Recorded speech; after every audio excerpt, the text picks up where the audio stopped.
हरि ओम नारायण।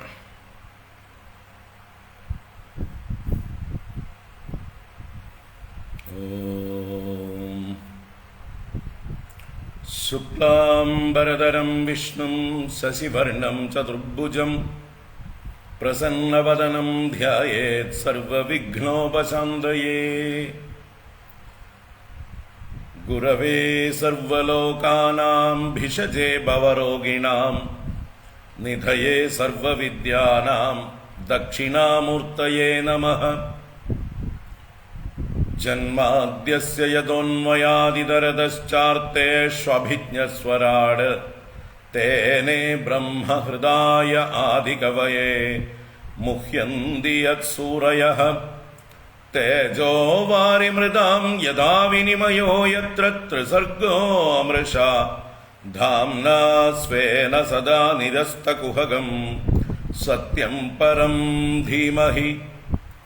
धर्मः प्रोज्झितकैतवोऽत्र परमो निर्मत्सराणां सतां वेद्यं वास्तवमत्र वस्तु शिवदं तापत्रयोन्मूलनम्।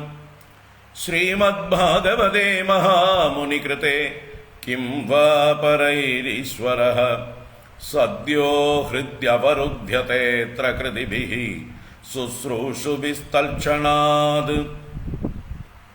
निगमकल्पतरोर्गलितं फलं सुगमुगादमृतद्रवसंयुतं पिबत भागवतं रसमालयं मुहुरहो रसिका भुवि भावुकाः। नारायणं नमस्कृत्य नरं चैव नरोत्तमं देवीं सरस्वतीं व्यासं ततो जयमुदीरयेत्। यं प्रव्रजन्तमनुपेदमपेदकृत्यं द्वैपायनो विरहकातर आजुहाव पुत्रेदि तन्मयतया तरभोऽभिनेदुः। तं सर्वभूतहृदयं मुनिमानतोऽस्मि यस्वानुभावमखिलश्रुतिसारमेकम् अध्यात्मदीपमदितितीर्षतां तमोन्दं संसारिणां करुणयाः पुराणगुह्यं। तं व्याससूनुमुपयामि गुरुं मुनीनां। मूकं करोति वाचालं पङ्गुं लङ्घयते गिरिं यत्कृपातमहं वन्दे परमानन्दमाधवम्। यं ब्रह्मा वरुणेन्द्ररुद्रमरुदः स्तुन्वन्ति दिव्यैस्तवैः वेदैः साङ्गपदक्रमोपनिषदैः गायन्ति यं सामगाः ധ്യാനാവസ്ഥിതദ്ഗതേന മനസാ പശ്യന്തി യം യോഗിനോ യസ്യാന്തം ന വിദുഃസുരാസുരഗണാഃ ദേവായ തസ്മൈ നമഃ. കോമളം കൂജയൻ വേണും ശ്യാമളോയം കുമാരകഃ വേദവേദ്യം പരം ബ്രഹ്മ ഭാസതാം പുരതോ മമ. ഭൂതൈർമഹദ്ഭിർയൈമാ പുരോ വിഭുഃ നിർമ്മായസേതേ യദമൂഷു പൂരുഷഃ ഭുങ്ക്തേ ഗുണാൻ ഷോഡശ ഷോഡശാത്മകഃ സോലങ്കൃഷീഷ്ട ഭഗവാൻ വജാംസി മേ. സച്ചിദാനന്ദരൂപായ വിശ്വോത്പത്യാദിഹേതവേ താപത്രയ വിനാശായ ശ്രീകൃഷ്ണായ വയം നുമഃ. കൃഷ്ണായ വാസുദേവായ ഹരയേ പരമാത്മനെ പ്രണതക്ലേശനാശായ ഗോവിന്ദായ നമോ നമഃ. കൃഷ്ണായ വാസുദേവായ ദേവകീനന്ദനായ ച നന്ദഗോപകുമാരായ ഗോവിന്ദായ നമോ നമഃ. നമഃ പങ്കജനാഭായ നമഃ പങ്കജമാലിനേ നമഃ പങ്കജനേത്രായ നമസ്തേ പങ്കജാംഗ്രയേ. പീതാംബരം കരവിരാജിതശങ്കചക്രകൗമോദഗീ സരസിജം കരുണാസമുദ്രം രാധാസഹായമതിസുന്ദരമന്ദഹാസം വാതാലയേശമനിശം ഹൃദി ഭാവയാമി. വാതാലയേശമനിശം ഹൃദി ഭാവയാമി.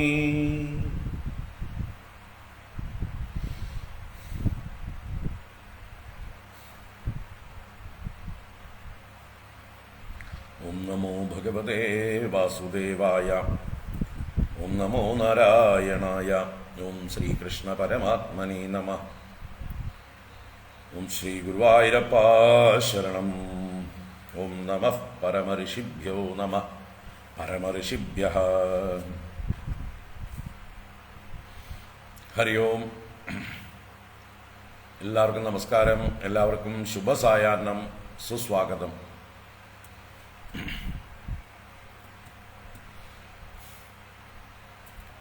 ഭാഗവത ജ്ഞാനഗംഗാ പ്രവാഹത്തിലേക്ക് ഏവർക്കും സുസ്വാഗതം.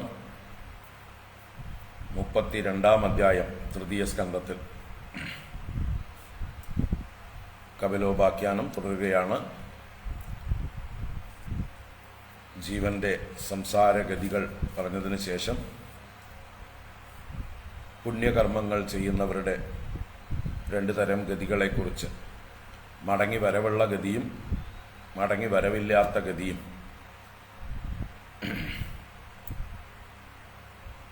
2 തരത്തിലുള്ള സൂര്യയാനം ചന്ദ്രയാനം എന്നൊക്കെ വേണമെങ്കിൽ പറയാം. അല്ലെങ്കിൽ സൂര്യമാർഗം ചന്ദ്രമാർഗം അങ്ങനെയുള്ള മാർഗങ്ങളിലൂടെയുള്ള ഗതിയെക്കുറിച്ചും പിന്നീട് പ്രളയകാലത്ത് എന്ത് സംഭവിക്കുന്നു എന്നുള്ള കാര്യങ്ങളൊക്കെയാണ് പറയുന്നത്. നമുക്ക് ഇന്നലെ 7-ാം ശ്ലോകം വരെയാണ് പറഞ്ഞു പോകുന്നത്. അത് കഴിഞ്ഞുള്ള തുടർന്ന് കാണാം. വായിക്കാം. ഓം നമോ ഭഗവതേ വാസുദേവായ. അത ശ്രീമദ്ഭാഗവതേ തൃതീയസ്കന്ധേ 32-തമോऽധ്യായഃ. കപില ഉവാച. അധയോ ഗൃഹമേധീയാൻ ധർമാനേവാവസൻ ഗൃഹേ കാമമർത്ഥം ച ധർമാൻ സ്വാൻ ദോഗ്ധിഭൂയഃ പിപർത്തിതാൻ. സ ചാപി ഭഗവദ്ധർമാത് കാമമൂഢഃ പരാങ്മുഖഃ യജതേ ക്രതുഭിർദേവാൻ പിതॄംശ്ച ശ്രദ്ധയാന്വിതഃ. തച്ഛ്രദ്ധയാക്രാന്തമതിഃ പിതൃദേവവ്രതഃ പുമാൻ ഗത്വാ ചന്ദ്രമസം ലോകം സോമപാഃ പുനരേഷ്യതി. യഥാ ചാഹീന്ദ്രശയ്യായാം ശേതേ അനന്താസനോ ഹരിഃ തദാ ലോകാലയം യാന്തി തയേതേ ഗൃഹമേധിനാം. യേ സ്വധർമാന്ന ദുഹ്യന്തി ധീരാഃ കാമാർത്ഥഹേതവേ നിസ്സംഗാന്യസ്തകർമാണഃ പ്രശാന്താഃ ശുദ്ധചേതസഃ.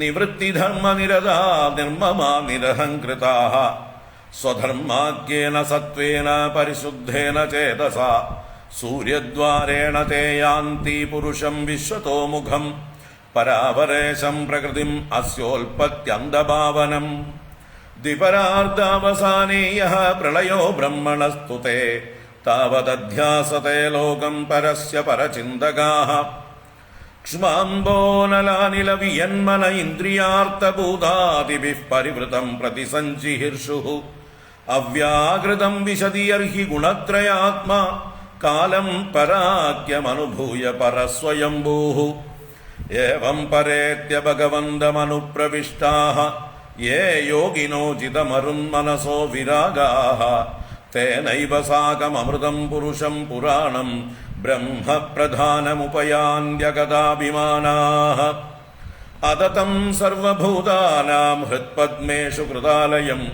ശ്രുതാനുഭാവം ശരണം വ്രജഭാവേന ഭാമിനി ആദ്യസ്ഥിരചരാണാം യോ വേദഗർഭഃ സഹർഷിഭിഃ യോഗേശ്വരൈ കുമാരാദ്യൈഃ സിദ്ധൈർയോഗപ്രവർത്തകൈഃ ഭേദദൃഷ്ട്യാഭിമാനേന നിസ്സംഗേനാപി കർമ്മണ കർത്തൃത്വാത് സഗുണം ബ്രഹ്മ പുരുഷം പുരുഷർഷഭം സസംസൃത്യ പുനഃ കാലേ കാലേനേശ്വരമൂർത്തിന ജാതേ ഗുണവ്യതികരേ യഥാ പൂർവം പ്രജായത്തെ ഐശ്വര്യം പാരമേഷ്ഠ്യം ച തേപി ധർമ്മവിനിർമ്മിതം നിഷേവ്യ പുനരായാന്തി ഗുണവ്യതികരേ സതി യേത്വിഹാസക്തമനസഃ കർമ്മസു ശ്രദ്ധയാന്വിതാഃ കുർവന്ത്യപ്രതിഷിദ്ധാനി നിത്യാന്യപി ച കൃത്സ്മശഃ രജസാ കുണ്ഡമനസഃ കാമാത്മാനോ അചിതേന്ദ്രിയാഃ പിതॄൻ യജന്ത്യനുദിനം ഗൃഹേഷ്വഭിരതാശയാഃ ത്രൈവർഗികാസ്തേ പുരുഷാ വിമുഖാ ഹരിമേധസഃ കദായാം കദനീയോരുവിക്രമസ്യ മധുദ്വിഷഃ നൂനം ദൈവേന വിഹതായേ ചാച്യുത കഥാസുധാം ഹിത്വാ ശൃണ്വന്ത്യ സദ്ഗാദാഃ പുരീഷമിവ വിഡ്ഭുജഃ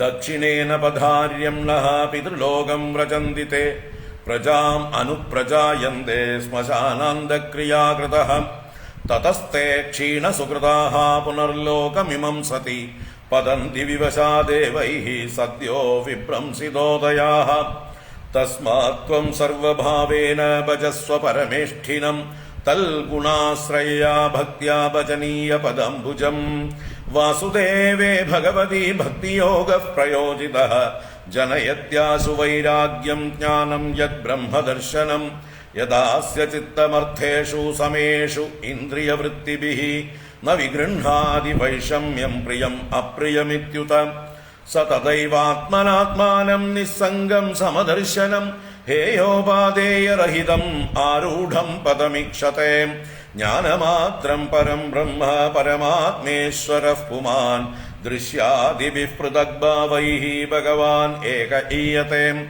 ഏതാവാനേവ യോഗേന സമഗ്രേണേഹ യോഗിനഃ യുജ്യത്തെ അഭിമതോ ഹ്യർത്ഥോ യദസംഗസ്തു കൃത്സ്നശഃ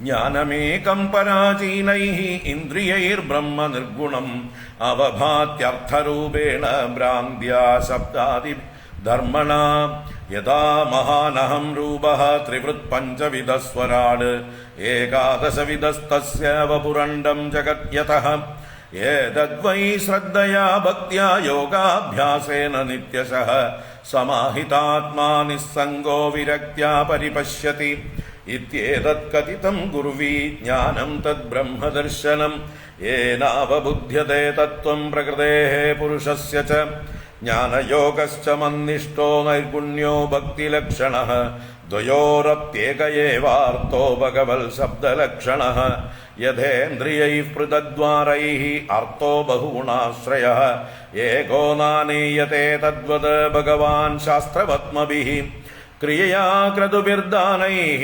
തപസ്വാധ്യായമർശനൈഃ ആത്മേന്ദ്രിയജയേനാപി സന്യാസേന ച കർമ്മണം യോഗേന വിവിധാംഗേന ഭക്തിയോഗേന ചൈവ ഹി ധർമ്മേണോഭയചിഹ്നേന യഃ പ്രവൃത്തി നിവൃത്തിമാൻ ആത്മതത്വാവബോധേന വൈരാഗ്യേണ ദൃഢേന ച ഈയത്തെ ഭഗവാനേഭിഃ സഗുണോ നിർഗുണസ്വതൃക പ്രാവോചം ഭക്തിയോഗസ്യ സ്വരൂപം തേ ചതുർവിധം കാലസ്യ ചാവ്യക്തഗതേഃ യോऽന്തർധാവതി ജന്തുഷു ജീവസ്യ സംസൃതിർബഹ്വീഃ അവിദ്യാകർമ്മ നിർമ്മിതാഃ യാ സ്വംഗപ്രവിശന്നാത്മാ ന വേദഗതിമാത്മനഃ നൈതദ്ഖലായോപദിശേത് നാവിനീതായ കർഹിചിത് ന സ്തബ്ധായ ന ഭിന്നായ നൈവ ധർമ്മധ്വജായ ച ന ലോലുപായോപദിശേത് ന ഗൃഹാരൂഢചേതസേ ന ഭക്തായ ച മേ ജാതു ന മൽഭക്തദ്വിഷാമപി ശ്രദ്ധദാനായ ഭക്തായ വിനീതായ അനസൂയവേ ഭൂതേഷു കൃതമൈത്രായ ശുശ്രൂഷാഭിരതായ ച ബഹിർജാതവിരാഗായ ശാന്തചിത്തായ ദീയതാം നിർമ്മത്സരായ ശുചയേ യസ്യാഹം പ്രേയസാം പ്രിയഃ യൈദം ശൃണുയാദംബ ശ്രദ്ധയാ പുരുഷഃ സകൃത് യോ വാഭിദത്തേ മच्चित्तः സഹ്യേതി പദവീം ച മേ. ഹരി ഓം. ഇത് ശ്രീമദ്ഭാഗവതേ മഹാപുരാണേ പാരമഹംസ്യാം സംഹിതായാം തൃതീയസ്കന്ധേ കാപിലേയോപാഖ്യാനേ ദ്വാത്രിംശത്തമോऽധ്യായഃ. സർവത്ര ഗോവിന്ദനാമ സങ്കീർത്തനം ഗോവിന്ദ ഗോവിന്ദ. നാരായണാഖില ഗുരോ ഭഗവൻ നമസ്തേ. നാരായണാഖില ഗുരോ ഭഗവൻ നമസ്തേ. നാരായണാഖില ഗുരോ ഭഗവൻ നമസ്തേ.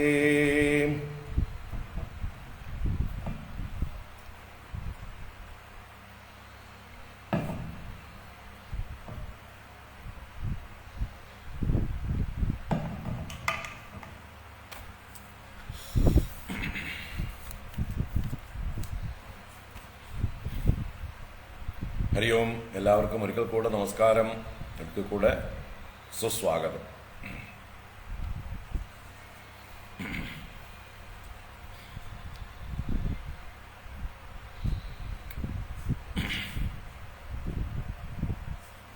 ജീവന്റെ കർമ്മഗതി എന്തിനാണ്? വൈരാഗ്യപ്രാപ്തിക്കായിക്കൊണ്ടാണ് വർണ്ണിക്കുന്നത്. അപ്പോൾ ഇഹലോകത്തിൽ മാത്രം വൈരാഗ്യം ഉണ്ടായാൽ പോരാ, പരലോകത്തിൽ നമുക്ക് വൈരാഗ്യം ഉണ്ടാവണം. യഥാർത്ഥ വൈരാഗ്യം അങ്ങനെ തന്നെയാണ്. ഇഹലോകത്തിലും പരലോകത്തിലും പരിപൂർണമായിട്ടുള്ള വിരക്തി. അപ്പോൾ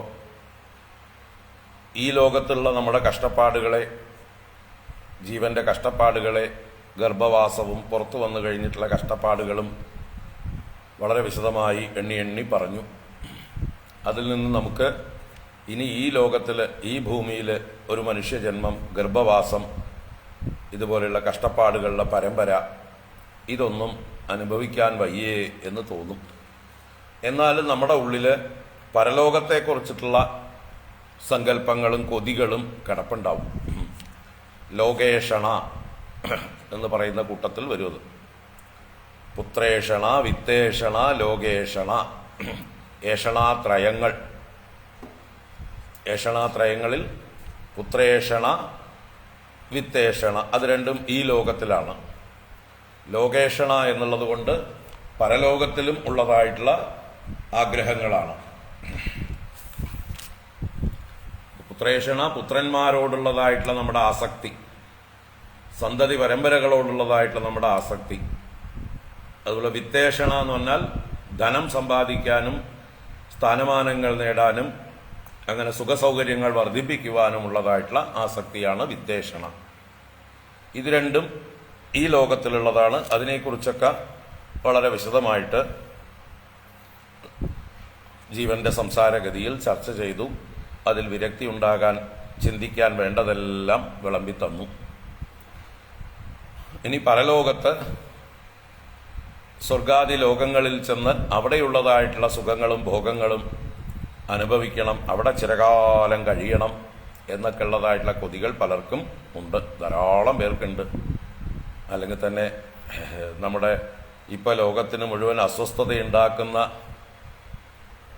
ആ മതത്തിൻ്റെ മുഖ്യ ലക്ഷ്യം തന്നെ എന്താണ്? സ്വർഗമാണ്. സ്വർഗത്തിൽ പോയിട്ട് ഹൂറികളുമായിട്ട് മദ്യപാനവും ചെയ്ത് സുഖമായിട്ട് കഴിച്ചു കൂട്ടുക. 72 ഹൂറികൾ ഓരോരുത്തരെയും ശുശ്രൂഷിക്കുക അവിടെ ചെന്ന് കഴിഞ്ഞാൽ. എന്നിട്ട് മദ്യപാനമൊക്കെ ഇവിടെ കിട്ടാത്ത മദ്യമൊക്കെ അവിടെ കിട്ടും. കേരളത്തിൽ കിട്ടാത്ത സ്പെഷ്യൽ മദ്യങ്ങളൊക്കെ അവിടെ കിട്ടും. എന്നിട്ട് അവിടെ ഹൂറികളുമായിട്ട് തലകുത്തി മറിയാം. ഇതിനു വേണ്ടിയിട്ടാണ് ഇവിടെ നരകമാക്കിക്കൊണ്ടിരിക്കുന്നത് അവർ. ഈ ഭൂമിയിൽ ജീവിച്ചിരിക്കുന്നവരെ കൊല ചെയ്തുകൊണ്ട് അവരുടെ സ്വൈരം കളഞ്ഞുകൊണ്ട് ഭൂമിയെ നരകമാക്കിക്കൊണ്ടിരിക്കുന്നതായിട്ടുള്ള ഒരു മതത്തിൻ്റെ വലിയ സ്വപ്നം എന്ന് പറയുന്നത് ഈ എവിടെയോ ഉള്ളതായിട്ടുള്ള സ്വർഗത്തെക്കുറിച്ചാണ്. നമ്മുടെ വേദങ്ങളിലും സ്വർഗത്തെക്കുറിച്ച് വർണ്ണിക്കുന്നുണ്ട്, അല്ലെങ്കിൽ നമ്മുടെ പുരാണ ഇതിഹാസങ്ങളിലും ഒക്കെ സ്വർഗത്തെക്കുറിച്ച് വർണ്ണനകളുണ്ട്. പക്ഷേ ആവശ്യത്തിന് നിന്ദിച്ചും പറഞ്ഞിട്ടുണ്ട്. എന്ന് വെച്ചാൽ അതല്ല നമ്മുടെ മനുഷ്യരുടെ ജീവിത ലക്ഷ്യം എന്ന് ബോധ്യപ്പെടുത്താൻ വേണ്ടിയിട്ടാണ്. ആ സ്വർഗലോകമെല്ലാം നിസ്സാരമായിട്ടുള്ള ഭോഗങ്ങൾ മാത്രമാണ് അവിടെ ഉള്ളത്. അവിടെയും ഭൂമിയിലെ പോലെ തന്നെ അസ്വസ്ഥതകളും എല്ലാ ബുദ്ധിമുട്ടുകളും ഉണ്ട് എന്ന് കാണിച്ചു തരാൻ കൂടി പലപ്പോഴും അവിടെയുള്ള ദേവന്മാരെയൊക്കെ പരിഹാസ കഥാപാത്രങ്ങളെ പോലെയൊക്കെ നമ്മുടെ പുരാണങ്ങളിൽ അവതരിപ്പിച്ചിട്ടുണ്ട്. നമുക്ക് തന്നെ അവരോട് സിമ്പതി തോന്നും പല സന്ദർഭങ്ങളിലും. അയ്യോ പാവെന്ന് തോന്നിപ്പോവും. അയ്യോ ദേവേന്ദ്രൻ്റെ ഒരു അവസ്ഥ നോക്ക്, അല്ലെങ്കിൽ ഓരോ ദേവന്മാരുടെയും അവസ്ഥ നോക്ക് എന്ന് നമ്മൾ തന്നെ സ്വയം ചിന്തിച്ചു പോകും. അങ്ങനെ അവരെ പരിഹാസ്യരാക്കാൻ പോലും നമ്മുടെ ശാസ്ത്രങ്ങൾക്ക് മടിയില്ല. എന്തുകൊണ്ട്? അതല്ല നമ്മുടെ ജീവിത ലക്ഷ്യം. അവിടേക്ക് പോകണമെന്നല്ല നമ്മൾ കരുതേണ്ടത്. പിന്നെയോ ആ സ്വർഗാദി ലോകങ്ങളോട് പോലും നമുക്ക് വിരക്തി ഉണ്ടാവണം, വൈരാഗ്യം ഉണ്ടാവണം. അപ്പോൾ ഇഹ അമുത്രച ഫലഭോഗ വിരാഗ, വൈരാഗ്യത്തിന്റെ നിർവചനമാണ് ഇഹ അമുത്രച ഫലഭോഗ വിരാഗ. ഇഹ എന്ന് പറഞ്ഞാൽ ഈ ലോകത്തിലും, അമുത്ര എന്ന് പറഞ്ഞാൽ പരലോകത്തിലും ഉള്ള കർമ്മഫലങ്ങളുടെ ഭോഗങ്ങളിൽ വിരാഗം, അതിൽ ആസക്തി ഇല്ലാതിരിക്കുക. ഞാൻ ചെയ്യുന്ന കർമ്മങ്ങളുടെ ഫലം എനിക്ക് സ്വർഗാദി ലോകങ്ങളിൽ ചെന്ന് അനുഭവിക്കണമെന്നുള്ള തൃഷ്ണ ഇല്ലാതിരിക്കുക. അപ്പോൾ അങ്ങനെയുള്ള ഊർധ്വലോകങ്ങളെയും നമ്മുടെ മുമ്പിൽ കാണിച്ചു തരികയാണ്, അതിൻ്റെ കുറവുകൾ കാണിക്കാൻ വേണ്ടി, അതിൽ നമുക്ക് വിരക്തി വരാൻ വേണ്ടി. അല്ലാതെ അതിനെ പറഞ്ഞു വർണ്ണിച്ച് പ്രലോഭിപ്പിച്ച് നമ്മളെ അങ്ങോട്ട് കൂട്ടിയിട്ട് പോകാൻ വേണ്ടിയിട്ടല്ല. ഭൂമിയെക്കാട്ടിൽ കേമമായിട്ടുള്ള സ്ഥലങ്ങളാണ് ഈ സ്വർഗാദി ലോകങ്ങൾ, അതുകൊണ്ട് നിങ്ങളൊക്കെ അങ്ങടേക്ക് വരിൻ എന്ന് പറഞ്ഞ് പ്രലോഭിപ്പിച്ച് കൂട്ടിയിട്ട് പോകാനല്ല, അതിനെ നിന്ദിച്ച് അതിൽ നമുക്ക് രുചിയില്ലാതാക്കുക. അവിടേക്കല്ല പോകേണ്ടത് ഭഗവത് സന്നിധിയിലേക്കാണ്. ഭഗവത് പ്രാപ്തിയാണ് ജീവിത ലക്ഷ്യം. അത് മാത്രമാണ് ശാശ്വതമായിട്ടുള്ളത്. അവിടെ മാത്രമാണ് നിത്യമായിട്ടുള്ള ആനന്ദം ഉള്ളത്. അതിനു വേണ്ടിയാണ് പരിശ്രമിക്കേണ്ടത്. അത് ഈ മനുഷ്യജന്മത്തിലേ ശ്രമിക്കാൻ പറ്റുള്ളൂ. മനുഷ്യജന്മത്തിൽ മാത്രമേ ശ്രമിക്കാൻ പറ്റുള്ളൂ. ഇവിടെ തന്നെ നേടാവുന്നതാണ്. ഇവിടെ നേടിയില്ലെങ്കിൽ വലിയ നഷ്ടമാണ്. അതാണ് വേദങ്ങളൊക്കെ പറയുന്നത്. ബൃഹദാരണ്യക ഉപനിഷത്തിൽ യാജ്ഞവൽക്യ മഹർഷി പറയുന്നുണ്ട്, മനുഷ്യജന്മം കിട്ടിയിട്ട് അറിയേണ്ടതറിയാതെ ഇവിടുന്ന് പോകുന്നവന്റെ കാര്യം അയ്യോ പാവം, കഷ്ടം തന്നെ അവന്റെ അവസ്ഥ എന്ന്. അവനെ കൃപണൻ എന്നാണ് ഉപനിഷത്ത് പറയുന്നത്. കൃപണൻ എന്നാൽ പിശുക്കൻ എന്നും ദരിദ്രനെന്നും പിച്ചക്കാരനെന്നും ദയാർഹിക്കുന്നവനും എന്നൊക്കെ അർത്ഥമാണ്. അപ്പോൾ പിശുക്കനെ പോലെ തന്നെയാണ്. പിശുക്കൻ എന്താണ്? പിശുക്കൻ ധാരാളം ധനമുണ്ടായിട്ടും ഉപയോഗിക്കാതെ നരകിച്ച് ജീവിച്ച് ധനം മുഴുവൻ സംഭരിച്ചു വെക്കും. അവസാനം അതെങ്ങനെയെങ്കിലും ആരെങ്കിലും അടിച്ചു കൊണ്ടുപോകും. ഇവനൊന്നും അനുഭവിക്കലും ഉണ്ടാവില്ല, അല്ലെങ്കിൽ മരിച്ചു പോകും. അതാണ് പിശുക്കന്റെ അവസ്ഥ. ധാരാളം ധനമുണ്ട്, ഒട്ടും അനുഭവിച്ചില്ല പിശുക്ക് കൊണ്ട്. അതുകൊണ്ട് പിശുക്കനെ കൃപണൻ എന്ന് പറയുന്നു. മനുഷ്യരും അതുപോലെ തന്നെയാണ്. നല്ല സാധ്യതകളുണ്ട് ഇവിടെ. നമുക്ക് മനുഷ്യർക്ക് നല്ല ബുദ്ധി തന്നിട്ടുണ്ട്, ഈശ്വര സാക്ഷാത്കാരത്തിനുള്ളതായിട്ടുള്ള സാമർഥ്യം തന്നിട്ടുണ്ട്. ബ്രഹ്മാവലോക ദിഷണയോടുകൂടിയാണ് മനുഷ്യരെ ഈശ്വരൻ നിർമ്മിച്ചിരിക്കുന്നത്. അതാണ് മനുഷ്യ ജന്മത്തിൻ്റെ ഏറ്റവും വലിയ അച്ചീവ്മെന്റ്. അതിന് കഴിവുള്ളവരാണ് നമ്മൾ ഓരോരുത്തരും, അതിന് സാധ്യതയുള്ളവരാണ്. പക്ഷെ അതിന് വലിയ സാധ്യതയുണ്ടായിട്ടും നമ്മൾ നിസ്സാരന്മാരായിട്ടുള്ള പന്നികളെ പോലെയും പട്ടികളെ പോലെയും കഴുതകളെ പോലെയും ജീവിച്ചു തീർത്താൽ പിന്നെ നമ്മളെക്കുറിച്ച് എന്താ പറയുക? അയ്യോ പാവം എന്നല്ലാതെ. ഇത്രയും വലിയ സാധ്യതയുണ്ടായിട്ട്, ഇത്രയും വലിയ നിധി അവന്റെ കയ്യിലുണ്ടായിട്ട് അവൻ ദാരിദ്ര്യം അനുഭവിച്ച് കഴിയണമല്ലോ എന്നാണ് ദേവന്മാർ പോലും നമ്മളെ നോക്കി പറയുന്നത്. കാരണം ദേവന്മാർക്ക് പോലും കിട്ടാത്ത സൗഭാഗ്യമാണ് മനുഷ്യജന്മം. അവിടെ ദേവന്മാർക്ക് ഈ ബ്രഹ്മവിചാരത്തിനുള്ള സാധ്യതയില്ല. അവർക്ക് അവിടെ ഉപഭോഗത്തിനുള്ള സാധ്യത മാത്രമേ ഉള്ളൂ. ബ്രഹ്മലോകത്ത് അവിടെ എന്തൊക്കെ കിട്ടുന്നുവോ അത് അനുഭവിച്ച് അത് കഴിയുമ്പോൾ, പുണ്യം കഴിയുമ്പോൾ താഴേക്ക് പോരുക. അവിടെ ബ്രഹ്മവിചാരത്തിനുള്ള സാധ്യത ഇല്ല. അവിടെ അതിനുള്ള സൗകര്യമില്ല. അവിടെ എന്താ പറയുക, വേദാന്തം ഉപദേശിക്കാനുള്ള ഗുരുക്കന്മാര് ഇല്ല. ബൃഹസ്പതി എന്നുള്ളതായിട്ടുള്ള പുരോഹിതൻ അവർക്കുണ്ടെങ്കിലും അദ്ദേഹത്തിൽ നിന്ന് വേദാന്ത ഉപദേശം തേടാനൊന്നും ഇവർക്ക് സമയവുമില്ല. അത്രയും ബിസിയാണ് അവര്, എൻഗേജ്ഡ് ആണ്. അതുകൊണ്ട് തന്നെ അവർ പലപ്പോഴും ബൃഹസ്പതിയെ പോലും അവഹേളിക്കുന്ന രംഗങ്ങൾ പോലും നമുക്ക് കാണാം. ഇവരുടെ എന്താ പറയുക, ഭ്രമം കൊണ്ട്, ഇവരുടെ മതം കൊണ്ട്, അഹങ്കാരം കൊണ്ട്. ഇപ്പൊ പറഞ്ഞു വന്നത് മനുഷ്യജന്മത്തിന്റെ മാഹാത്മ്യം. ഇഹ ചേദവേദീത് അത സത്യമസ്തി നചേദിഹാവേദീത് മഹദീ വിനഷ്ടി. കഠോപനിഷത്തിലോ മറ്റു പറയുന്നതാണ്. ഇഹ ചേദവേദീത് അത സത്യമസ്തി. ആ പരമമായ സത്യം, അതിനെ ഇവിടെ തന്നെ അറിഞ്ഞിരിക്കേണ്ടതാണ്. ഇവിടെ അറിഞ്ഞില്ല എങ്കിൽ നചേദിഹാവേദീത് മഹദീ വിനഷ്ടി, മഹത്തായ നഷ്ടമാണ്. ബൃഹദാരണ്യകോപനിഷത്തില് യാജ്ഞവൽക്യ മഹർഷി പറയുന്നു, യോവാ ഗാർഗി അക്ഷരം അവിദിത്വ അസ്മാത് ലോകാത് പ്രേതി സയേവ കൃപണഃ. അല്ലയോ ഗാർഗി, ആരാണോ ഈ മനുഷ്യജന്മം കിട്ടി ഈ ഭൂമിയിൽ പിറന്നിട്ട് അക്ഷരത്തെ അറിയാതെ പോകുന്നത്, അക്ഷരം എന്നാൽ ക്ഷരരഹിതമായ വസ്തുവിനെ, നാശരഹിതമായ വസ്തുവിനെ, ആത്മാവിനെ അറിയാതെ ആരാണോ ഇവിടെ നിന്ന് പോകുന്നത്, സയേവ കൃപണഃ, അവൻ പാവം, ദയ അർഹിക്കുന്നവനാണ്. അവൻ പിശുക്കനാണ്, അല്ലെങ്കിൽ ദരിദ്രനാണ്, പിച്ചക്കാരനാണ്. അവന്റെ ജന്മം അവൻ പാഴാക്കി കളയുന്നു, ഇത്രയും സാധ്യത ഉണ്ടായിട്ടും. എന്നാൽ അതേ യാജ്ഞവൽക്യൻ പറയുന്നു, യോവാ ഗാർഗി അക്ഷരം വിദിത്വ അസ്മാദ് ലോകാത് പ്രേതി സയേവ ബ്രാഹ്മണഃ. അല്ലയോ ഗാർഗി, ആരാണോ അക്ഷരത്തെ അറിഞ്ഞിട്ട് ഈ മനുഷ്യദേഹം ഉപേക്ഷിച്ച് ഇവിടുന്ന് പോകുന്നത്, അവനാണ് ബ്രാഹ്മണൻ. അതാണ് ശരിക്കുള്ള ബ്രാഹ്മണന്റെ നിർവചനവും. അവനാണ് യഥാർത്ഥ ബ്രാഹ്മണൻ, ബ്രഹ്മജ്ഞാനം നേടിയവൻ. അപ്പോൾ ബ്രഹ്മജ്ഞാനം നേടി ഈ മനുഷ്യ ജീവിതം സഫലമാക്കുന്നവനാണ് യഥാർത്ഥ ബ്രാഹ്മണൻ. അങ്ങനെയുള്ള മഹാത്മാക്കൾ അവരുടെ കുലത്തെ പവിത്രമാക്കുന്നു. അവരുടെ അമ്മയുടെ ഗർഭഭാരം ചുമന്ന അതിനെ ഒരു പുണ്യമാക്കി മാറ്റുന്നു. ആ അമ്മയ്ക്ക് കൃതാർത്ഥത നൽകുന്നു. ഈ ഭൂമി തന്നെ അങ്ങനെ ഒരു മഹാത്മാവിന് ജന്മം കൊടുത്തതിൽ പുളകിത ഗാത്രയാകുന്നു. അങ്ങനെ ലോകം മുഴുവൻ അങ്ങനെ ഒരു മഹാത്മാവിൽ സന്തോഷിക്കുന്നു. അതാണ് ഈ മനുഷ്യജന്മം കൊണ്ട് സാധിക്കേണ്ടത്. അത് സാധിക്കാതെ മറ്റ് ലോകങ്ങളെ കൊതിച്ച് പുണ്യകർമ്മങ്ങൾ ചെയ്ത് സ്വർഗാദി ലോകങ്ങളിൽ ചെന്ന് അവിടെ ചെന്ന് മത്സരിച്ച് അവിടെ ചെന്ന് കിട്ടാവുന്നതൊക്കെ എന്താ പറയുക, നമ്മുടെ ഭാഷയിൽ പുച്ഛമായിട്ട് പറഞ്ഞാൽ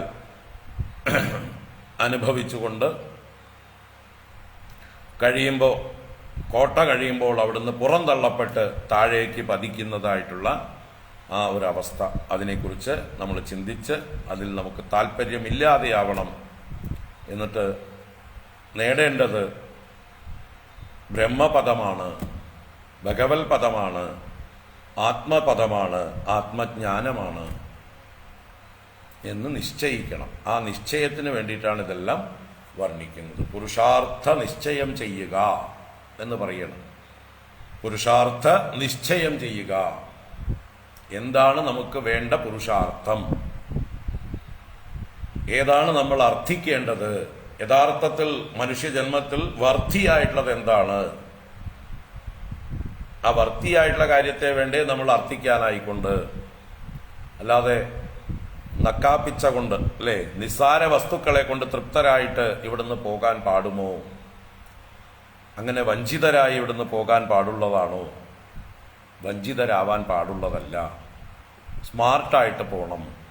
വന്ന കാര്യം നന്നായി സാധിച്ചിട്ട് പോകണം. അതിനു വേണ്ടിയാണ് പ്രയത്നം ചെയ്യേണ്ടത്. ഇതാണ് നിശ്ചയം ചെയ്യേണ്ടത്. ഇതാണ് പുരുഷാർത്ഥ നിശ്ചയം എന്ന് പറയുന്നത്. നമ്മൾ നിശ്ചയിക്കണം എന്താ വേണ്ടത്. What is the goal of life? ജീവിതത്തിലെ ആത്യന്തികമായിട്ടുള്ള ലക്ഷ്യം എന്താണ്? ആ ആത്യന്തികമായിട്ടുള്ള ലക്ഷ്യത്തിന് അനുകൂലമായിട്ടുള്ള താൽക്കാലിക ലക്ഷ്യങ്ങളെ നമുക്ക് സമ്പാദിക്കാം. താൽക്കാലിക ലക്ഷ്യങ്ങളൊക്കെ തന്നെ ഇവിടേക്കുള്ള ചവിട്ടുപടിയാക്കി മാറ്റണം. ആത്യന്തിക ലക്ഷ്യത്തിലേക്കുള്ള ചവിട്ടുപടികളാക്കി മാറ്റണം. അല്ലാതെ ചവിട്ടുപടിയിൽ തന്നെ ഇരുന്നു പോകരുത്. ധർമ്മം, അർത്ഥം, കാമം, ഈ 3 പുരുഷാർത്ഥങ്ങളും ചവിട്ടുപടികൾ മാത്രമാണ്, അല്ലാതെ ലക്ഷ്യമല്ല. മോക്ഷം എന്നുള്ള പുരുഷാർത്ഥമാണ് ആത്യന്തികമായിട്ടുള്ള ലക്ഷ്യം. ബാക്കിയുള്ള 3ഉം തൽക്കാലം ആവശ്യമാണ്. അത് ചവിട്ടുപടികളായി മാത്രം കാണുക. ആ വലിയ ലക്ഷ്യത്തിലേക്ക് പോകുമ്പോൾ വഴിയിൽ സഹായകങ്ങളായിട്ടുള്ള കാര്യങ്ങളാണ്. അതുകൊണ്ട് തീരെ നിഷേധിക്കുന്നില്ല. ഇതൊന്നും വേണ്ട എന്ന് പറയുന്നില്ല. ഇപ്പോഴത്തെ നമ്മുടെ അവസ്ഥയിൽ ഇതൊക്കെ വേണം. പക്ഷെ ഇത് ആത്യന്തികമായിട്ടുള്ള ലക്ഷ്യം അല്ല. ഇതല്ല പരമപുരുഷാർത്ഥം. പരമപുരുഷാർത്ഥം മോക്ഷം മാത്രമാണ്. ഭാഗവതത്തിന് കപിലോപദേശത്തിലൂടെ ഇതാണ് നമുക്ക് പറഞ്ഞു തരാനുള്ളത്. ഇനിയും വരാനുള്ള പല കഥകളിലൂടെയും പല ഉപദേശങ്ങളിലൂടെയും എല്ലാം അതുതന്നെയാണ് ഭാഗവതത്തിന് പറയാനുള്ളത്. കാരണം ഭാഗവതം മോക്ഷധർമ്മത്തിനാണ് പ്രാധാന്യം കൊടുക്കുന്നത്. പരമഹംസന്മാരുടെ പുരാണമാണ്. പാരമഹംസ്യാം സംഹിതായാം എന്നാണ് നമ്മൾ ഭാഗവതത്തിന് സങ്കല്പം പറയുന്നത്. അപ്പൊ പരമഹംസന്മാർ വിഹരിക്കുന്ന, ആസ്വദിക്കുന്ന ഗ്രന്ഥമാണ് ഭാഗവതം. മോക്ഷശാസ്ത്രമാണ് ഭാഗവതം. ഭക്തി, ജ്ഞാന, വൈരാഗ്യങ്ങളിലൂടെ എങ്ങനെ മോക്ഷത്തെ പ്രാപിക്കാം, ഇതാണ് ഭാഗവതം നമുക്ക് കാണിച്ചു തരുന്നത്. അതിന് താൽക്കാലികമായിട്ട് ധാർമ്മികമായിട്ടുള്ള കാര്യങ്ങളും ആവശ്യമാണ്. ധർമ്മം, അർത്ഥം, കാമം, ഈ 3 പുരുഷാർത്ഥങ്ങൾ വഴിയിലുള്ള പാഥേയം മാത്രമായിട്ട് നമ്മൾ ഉപയോഗിക്കണം. എവിടെയെങ്കിലും ഒരു ലക്ഷ്യത്തിലേക്ക് പോകുമ്പോൾ വെറും കൈയോടെ പോയാൽ ചിലപ്പോൾ ലക്ഷ്യത്തിലെത്തില്ല നമ്മൾ, അല്ലേ? ദൂരമുള്ള യാത്രയാണെങ്കിൽ വഴിയിൽ കുടിക്കാനുള്ള വെള്ളവും കഴിക്കാനുള്ള ഭക്ഷണവും ഒക്കെ കരുതാറുണ്ട്. അല്ലെങ്കിൽ വഴിയിൽ തളർന്ന് വീണ് പോകും. അപ്പൊ ലക്ഷ്യത്തിലെത്തുന്നത് വരേക്ക് നമുക്ക് പാഥേയം വേണം. വഴി യാത്രയിൽ കഴിക്കാനുള്ള ഭക്ഷണം വേണം. ആ ഭക്ഷണ പൊതിയാണ് പാഥേയം. അപ്പൊ അതുപോലെയാണ് ധർമ്മ, അർത്ഥ, കാമങ്ങൾ എന്ന് നിശ്ചയിക്കണം.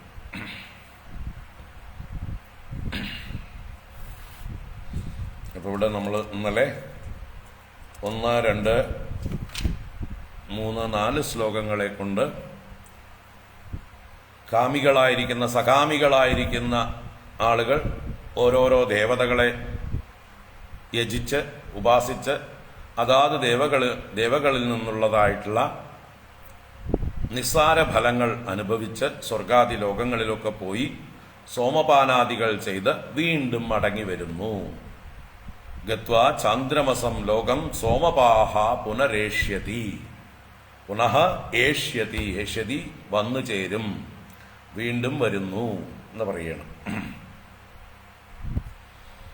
അപ്പൊ ഇവരിങ്ങനെ വന്നും പോയിക്കൊണ്ടിരിക്കുന്നതിൻ്റെ ഇടയിൽ ലോകത്തിന് പ്രളയവും സംഭവിക്കും. അവർക്കിട്ട് തൃപ്തിയാകുകയും ഇല്ല. അവരിങ്ങനെ ആസ്വദിച്ചുകൊണ്ടിരിക്കുന്നതിൻ്റെ ഇടയിലാണ് അവരുടെ ആസ്വാദനം പീക്കിലെത്തുമ്പോഴായിരിക്കും ചിലപ്പോ സഡൻ ബ്രേക്ക് ഇടേണ്ടി വരിക എല്ലാറ്റിനും. അപ്പൊ അയ്യോ ഞങ്ങളിതാ പീക്കിലാണ്, കുറച്ചുകൂടി ഉണ്ട് എന്ന് പറഞ്ഞാലൊന്നും കാലസ്വരൂപനായിട്ടുള്ള ഭഗവാൻ ഒരു ദാക്ഷിണ്യവും കാണിക്കില്ല. എല്ലാവരും ഷട്ടർ ഇട്ടോളൂ, ക്ലോസ് ചെയ്തോളൂ ഇനി ഒന്നും ബാക്കിയില്ല, നടന്നോളൂ എന്ന് പറഞ്ഞ് നമ്മളെ പ്രളയ ലോകത്തിലേക്ക് കൊണ്ടുപോയിക്കോളും. അതാണ് യഥാച അഹീന്ദ്ര ശയ്യായാം ശേതേ അനന്താസനോ ഹരിഹി തഥാ ലോകാലയം യാന്തി തയേതേ ഗൃഹമേദിനാം. അപ്പൊ ഈ ഗൃഹമേദികൾ ഇങ്ങനെ പൂന്താനം വളരെ രസകരമായിട്ട് പറയുന്നുണ്ട് അല്ലേ.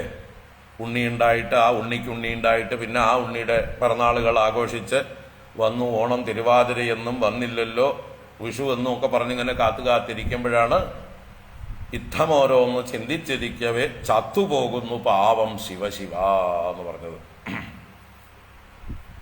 ഇങ്ങനെ ഓരോരോ സ്വപ്നങ്ങൾ തീർന്നില്ല അടുത്തത് എന്ന് പറഞ്ഞിങ്ങനെ തിരുവാതിരയ്ക്ക് കാത്തിരിക്കുന്നു, വിഷുവിന് കാത്തിരിക്കുന്നു.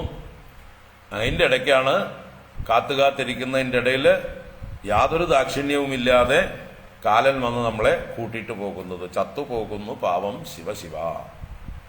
അപ്പൊ എങ്ങനെ ചത്തുപോകലും അതൃപ്തരായി പോകലുമാണ് ഇവിടെ നടന്നുകൊണ്ടിരിക്കുന്നത്. ഇത് എത്ര കാലമായി ഇങ്ങനെ തുടങ്ങിയിട്ട്? സമ്പാദിച്ചതൊന്നും അനുഭവിക്കാൻ യോഗമില്ലാതെ പലരും ഇവിടെ ഇട്ടേച്ച് പോകേണ്ടി വരുന്നു. എന്തെങ്കിലും ഇൻവെസ്റ്റ് ചെയ്തതിന്റെ റിസൾട്ട് കിട്ടാറാവുമ്പോഴേക്കും ആള് ചത്തുപോകുന്നു. ഇങ്ങനെ എന്തെല്ലാം നമ്മൾ കാണുന്നു. അപ്പൊ ആറ്റുനോറ്റ് കഷ്ടപ്പെട്ട് ആറ്റിക്കുറുക്കി ഉണ്ടാക്കിയതെല്ലാം കൊണ്ടുപോയിട്ട് ഇൻവെസ്റ്റ് ചെയ്തു. അതിന്റെ വിളവെടുപ്പാകുമ്പോഴേക്കും ആള് പോയി. എന്തായാലും ഇത്രയും കാലം കഷ്ടപ്പെട്ടതിന്റെ ഫലം. അപ്പൊ ഇതുപോലെയാണ് എല്ലാ ലോകത്തും നടന്നുകൊണ്ടിരിക്കുന്നത്. അതുകൊണ്ട് ഇങ്ങനെ പോയാൽ മതിയോ എന്ന് ചിന്തിപ്പിക്കുകയാണ്. പിന്നെ 5, 6, 7 ശ്ലോകങ്ങളിലൂടെ നിഷ്കാമികളായി കർമ്മം ചെയ്യുന്ന, അവരുടെ കർമ്മങ്ങളെ ഭഗവത് ധർമ്മമായി ഭാഗവത ധർമ്മമായി അനുഷ്ഠിക്കുന്നവർക്ക് ലഭിക്കുന്നതായിട്ടുള്ള ഫലത്തെ പറഞ്ഞു. സ്വധർമാൻ ന ദുഹ്യന്തി ധീരാഹ കാമാർത്ഥഹേതവേ നിസ്സംഗാന്യസ്തകർമാണഃ പ്രശാന്താഃ ശുദ്ധചേതസഃ നിവൃത്തിധർമ്മനിരതാഃ നിർമ്മമാ നിരഹംകൃതാഃ സ്വധർമാഖ്യേന സത്വേന പരിശുദ്ധേന ചേതസാ സൂര്യദ്വാരേണ തേ യാന്തി പുരുഷം വിശ്വതോമുഖം പരാവരേശം പ്രകൃതിം അസ്യ ഉൽപ്പത്യന്തഭാവനം. അപ്പൊ നിവൃത്തി ധർമ്മനിരതന്മാരായി നിരഹങ്കാരന്മാരും നിർമ്മമന്മാരുമായുള്ളവർ ആ സ്വധർമ്മം അനുഷ്ഠിച്ച് പരിശുദ്ധമായ ചേതസ്സോടുകൂടെ അവർ സൂര്യദ്വാരത്തിലൂടെ എന്ന് പറഞ്ഞാൽ വെളിച്ചമുള്ളതായിട്ടുള്ള ജ്ഞാനപൂർണമായിരിക്കുന്ന മാർഗത്തിലൂടെ അവർ പോകുന്നു.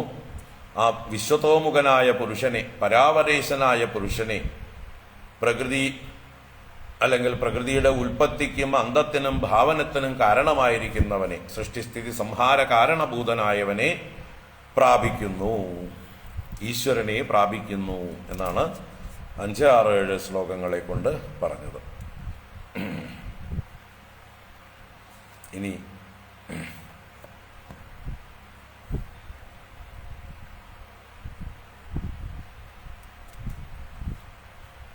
ബ്രഹ്മാവിനെ ഉപാസിക്കുന്നവർ, ഹിരണ്യഗർഭ ഉപാസന മുതലായിട്ടുള്ള ഉപാസനകൾ ചെയ്യുന്നവരായിട്ടുള്ളവർക്കും മറ്റുമൊക്കെ ഉള്ള ഗതികളെക്കുറിച്ച് തുടർന്ന് പറയുന്നു. ദ്വിപരാർദ്ധാവസാനേ യഃ പ്രളയോ ബ്രഹ്മണസ്തുതേ താവദധ്യാസതേ ലോകം പരസ്യ പരചിന്തകാഃ.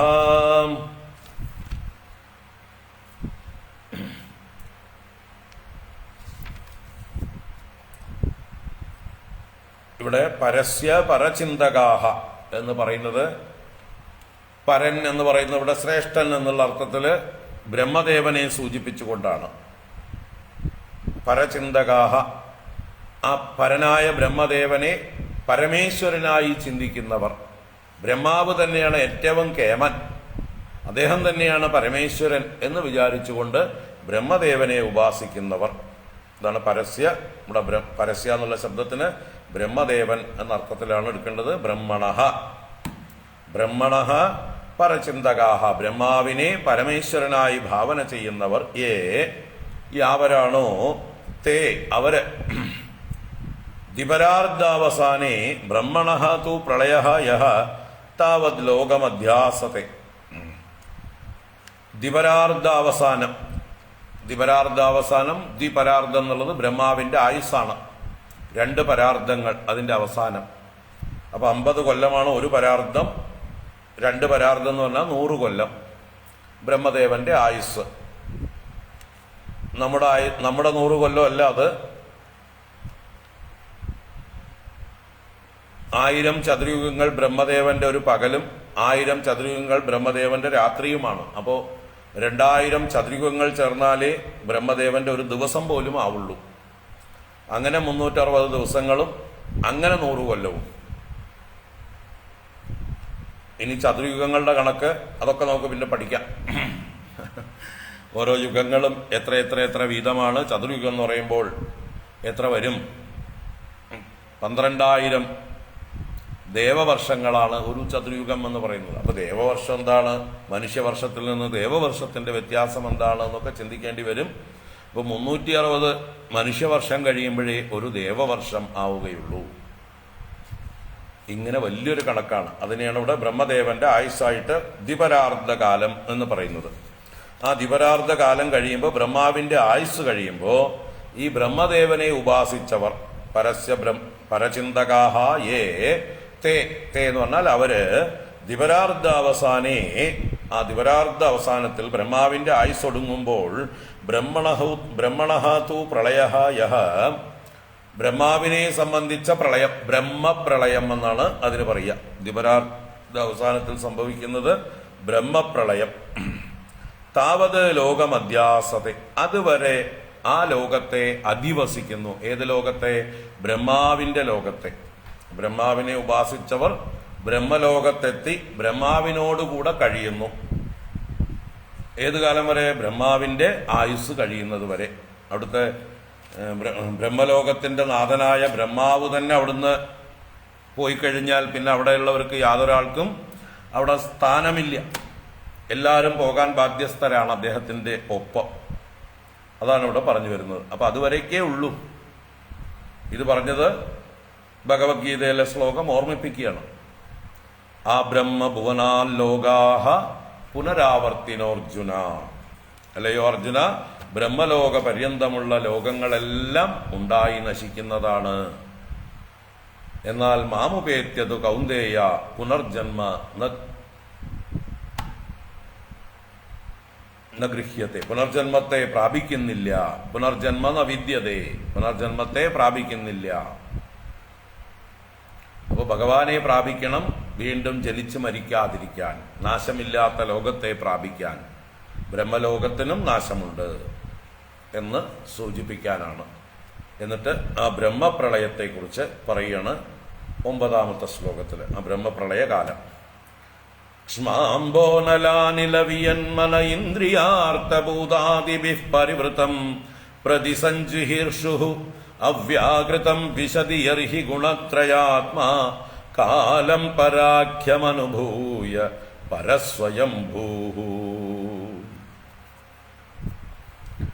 ക്ഷ്മാംബോനലാനിലവിയന്മന ഇന്ദ്രിയാർത്ഥഭൂതാദിഭിഃ പരിവൃതം പ്രതിസഞ്ജിഹീർഷു അവ്യാകൃതം വിശതി യർഹി ഗുണത്രയാത്മാ കാലം പരാഖ്യമനുഭൂയ പരസ്വയംഭൂഃ.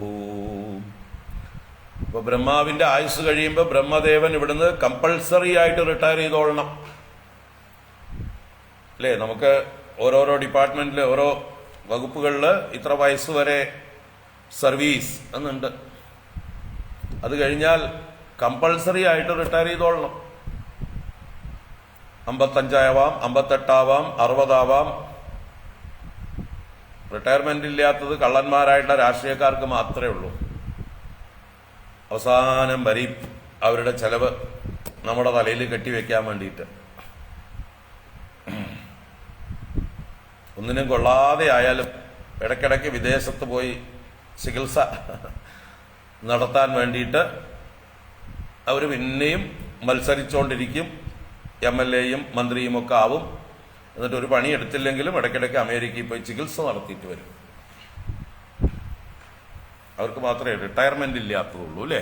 പക്ഷെ 5 വർഷം കഴിഞ്ഞാൽ അവർ പോകണം. പക്ഷെ അവർ തന്നെ അവർക്ക് പെൻഷനൊക്കെ ഉണ്ടാക്കി വെച്ചിട്ടുണ്ട്. അവർ പോയാലും അവർക്കും അവരുടെ സിൽബന്ധികളായിട്ടുള്ള ആളുകൾക്ക് മുഴുവൻ എത്ര പേര് അവരെ ഈ 2 വർഷം കൂടുമ്പോൾ മാറി മാറി സേവിച്ചുവോ അവർക്കൊക്കെ കണക്കില്ലാത്ത പെൻഷൻ ഉണ്ടാക്കി വെച്ചിട്ടുണ്ട്. കള്ളപ്പരിശകൾ രാജ്യത്തെ കൊള്ളയടിച്ചുകൊണ്ടിരിക്കുന്നതായിട്ടുള്ള വിഭാഗങ്ങളാണ് ഈ രാഷ്ട്രീയക്കാര് എന്ന് പറയുന്നത്. എല്ലാവരും ഒറ്റക്കെട്ടാണ് ഈ കാര്യത്തിലൊക്കെ. കൊള്ളക്കാരാണ്. ഇതിനേക്കാൾ വലിയ കൊള്ളക്കാര് വേറെ ഇല്ല.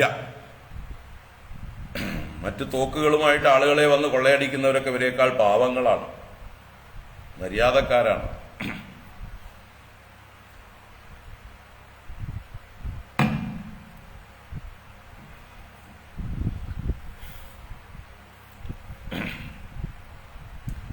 ചിന്തിക്കുന്നില്ല ആരും. ചിന്തിക്കാത്തത് കൊണ്ട് തന്നെ ഇവരൊക്കെ നിലനിന്ന് പോയിക്കൊണ്ടിരിക്കുന്നത്.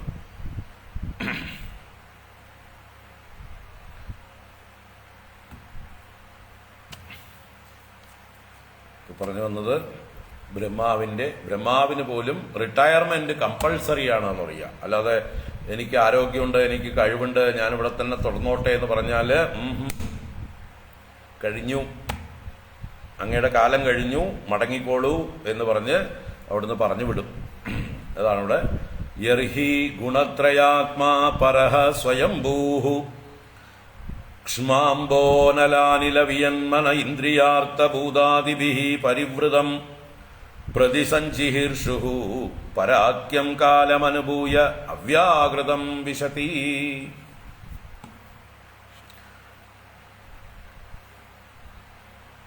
എപ്പോഴാണോ യർഹി എന്ന് പറഞ്ഞാൽ ഏതൊരു കാലത്താണോ ഗുണത്രയാത്മാ, ഗുണത്രയങ്ങളിൽ അഭിമാനം വെച്ചുകൊണ്ടിരിക്കുന്നവനായിട്ടുള്ള ബ്രഹ്മദേവനെ സൂചിപ്പിക്കുകയാണ്. ഗുണത്രയ രൂപമായിട്ടുള്ള ഈ ലോകത്തിൽ അഭിമാനിക്കുന്നവൻ, ഈ ലോകം ഗുണത്രയ പൂർണ്ണമാണ്, അതിൽ അഭിമാനിക്കുന്നവനാണ് ബ്രഹ്മദേവൻ. അങ്ങനെയുള്ള ഗുണത്രയാത്മാ പരഹ, മറ്റുള്ള എല്ലാ ദേവന്മാരെക്കാളും ശ്രേഷ്ഠനാണ്, ഏറ്റവും സുപ്രീം അല്ല, അൾട്ടിമേറ്റ് അല്ല, ബാക്കി ലോവർ ആയിട്ടുള്ള ആളുകളെക്കാളൊക്കെ പരനാണ്, അദ്ദേഹത്തിന് താഴെയുള്ളവരെക്കാളും ഒക്കെ അദ്ദേഹം പരനാണ്. അങ്ങനെയുള്ള ശ്രേഷ്ഠനായ സ്വയംഭൂഹു, ആ സ്വയംഭൂവായ ബ്രഹ്മദേവൻ അദ്ദേഹം എന്ത് ചെയ്യണു? ക്ഷ്മാ അംബോ അനല അനില വിയത്ത് മന ഇന്ദ്രിയ അർത്ഥ ഭൂതാദിഭിഃ പരിവൃതം പ്രതിസഞ്ചിഹീർഷുഃ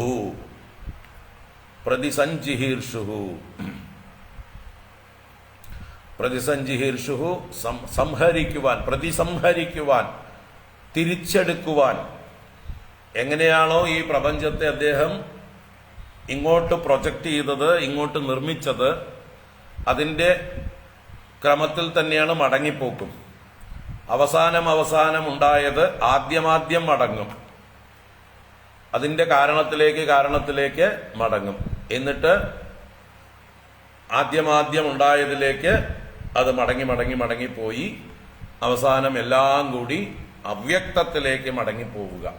അതാണ് അവ്യാകൃതം വിശദി എന്ന് പറയുന്നത്. അവ്യാകൃതം എന്ന് പറഞ്ഞാൽ വികൃതികളൊന്നുമില്ലാത്ത അവസ്ഥയിലേക്ക്, പ്രകൃതി വികൃതിയായിരിക്കുന്ന ആ അവസ്ഥയൊന്നുമില്ലാതെ എല്ലാ വികാരങ്ങൾക്കും മുമ്പേ ഉണ്ടായിരുന്ന അവസ്ഥയിലേക്ക്, അവ്യക്താവസ്ഥയിലേക്ക് മടങ്ങിപ്പോകുന്നു. അപ്പൊ മടങ്ങിപ്പോകാൻ ഇച്ഛിച്ചുകൊണ്ട്. അപ്പൊ എന്തൊക്കെയാണത്? ഈ പ്രപഞ്ചം എന്തൊക്കെ കൊണ്ടാണ് നിർമ്മിച്ചിരിക്കുന്നത്? ക്ഷ്മാ, അംബസ്, അനലൻ, അനിലൻ, വിയത്ത്, പഞ്ചഭൂതങ്ങളായി. ക്ഷ്മാ എന്ന് പറഞ്ഞാല് ഭൂമി, പൃഥ്വി, അംബസ് ജലം, പൃഥ്വി ജലം, അനലൻ അഗ്നി, അനിലൻ വായു, വിയത്ത് ആകാശം. ആദ്യത്തെ 5 കാര്യങ്ങൾ: പൃഥ്വി, ജലം, അഗ്നി, വായു, ആകാശം.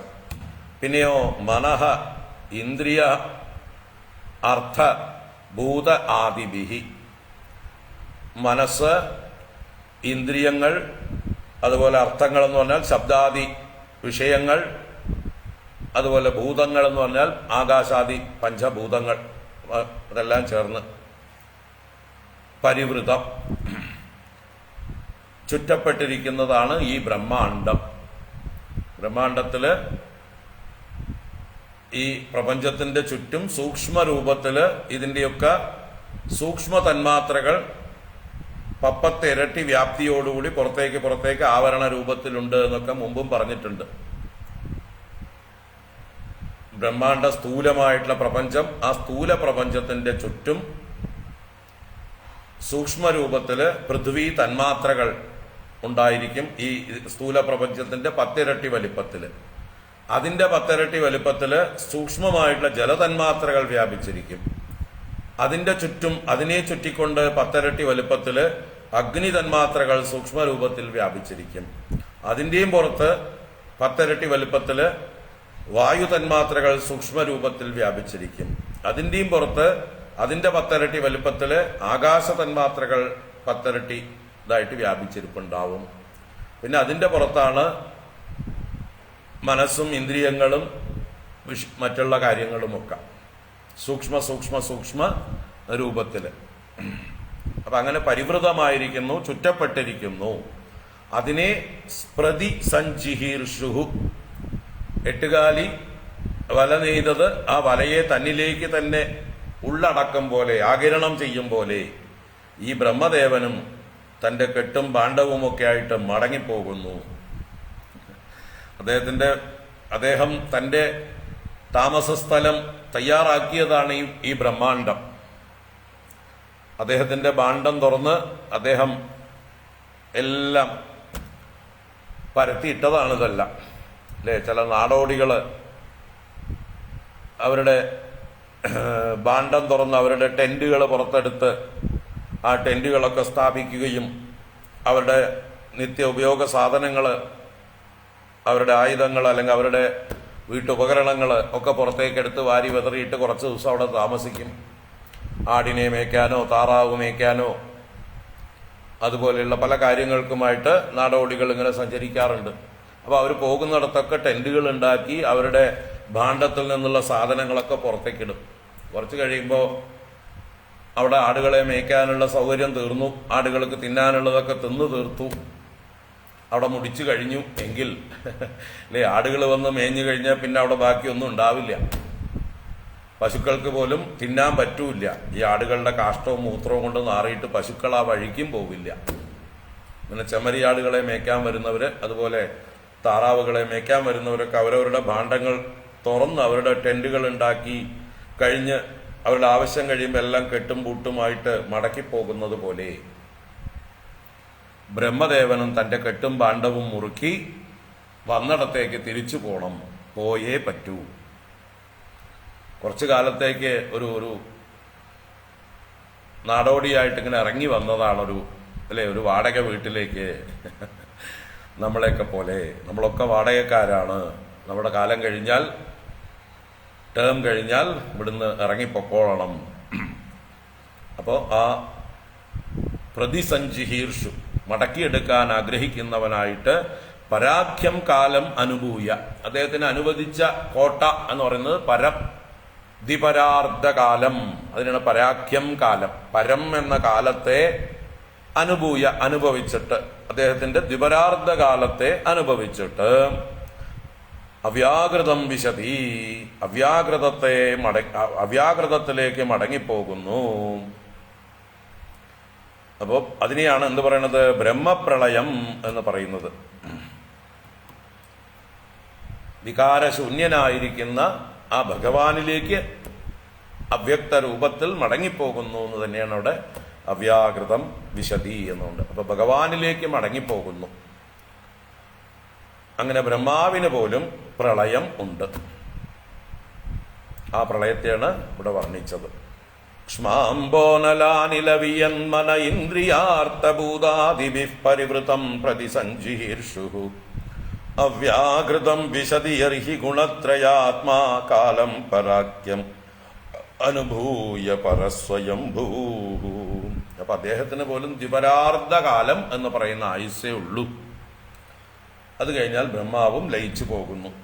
ഏവം പരേത്യ ഭഗവന്തമനുപ്രവിഷ്ടാഃ യേ യോഗിനോചിതമരുന്മനസോ വിരാഗാഃ തേനൈവ സാകമമൃതം പുരുഷം പുരാണം ബ്രഹ്മപ്രധാനമുപയാന്ത്യഗതാഭിമാനാഃ.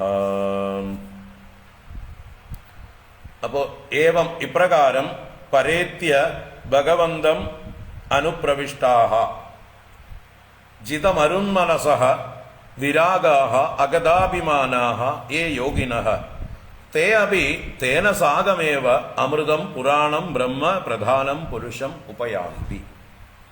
ഇവിടെ പറയുന്നത് ബ്രഹ്മാവിനെ ഉപാസിച്ച് ബ്രഹ്മലോകത്തെത്തിയ മറ്റ് സിദ്ധന്മാരായിട്ടുള്ളവർ അവരും ഈ ബ്രഹ്മാവിനോടൊപ്പം തന്നെ ബ്രഹ്മലോകവും ഉപേക്ഷിച്ച് അല്ലെങ്കിൽ ബ്രഹ്മലോകത്തെയും കെട്ടിപ്പെറുക്കി ഭഗവാനിലേക്ക് തന്നെ ചെന്ന് ലയിക്കുന്നു. അങ്ങനെ ഭഗവാനിലേക്ക് ബ്രഹ്മപ്രളയകാലത്ത് എല്ലാവരും ലയിക്കേണ്ടത് കമ്പൾസറിയാണ്. ആർക്കും അതിൽ നിന്ന് മാറി നിൽക്കാൻ നിവൃത്തിയില്ല.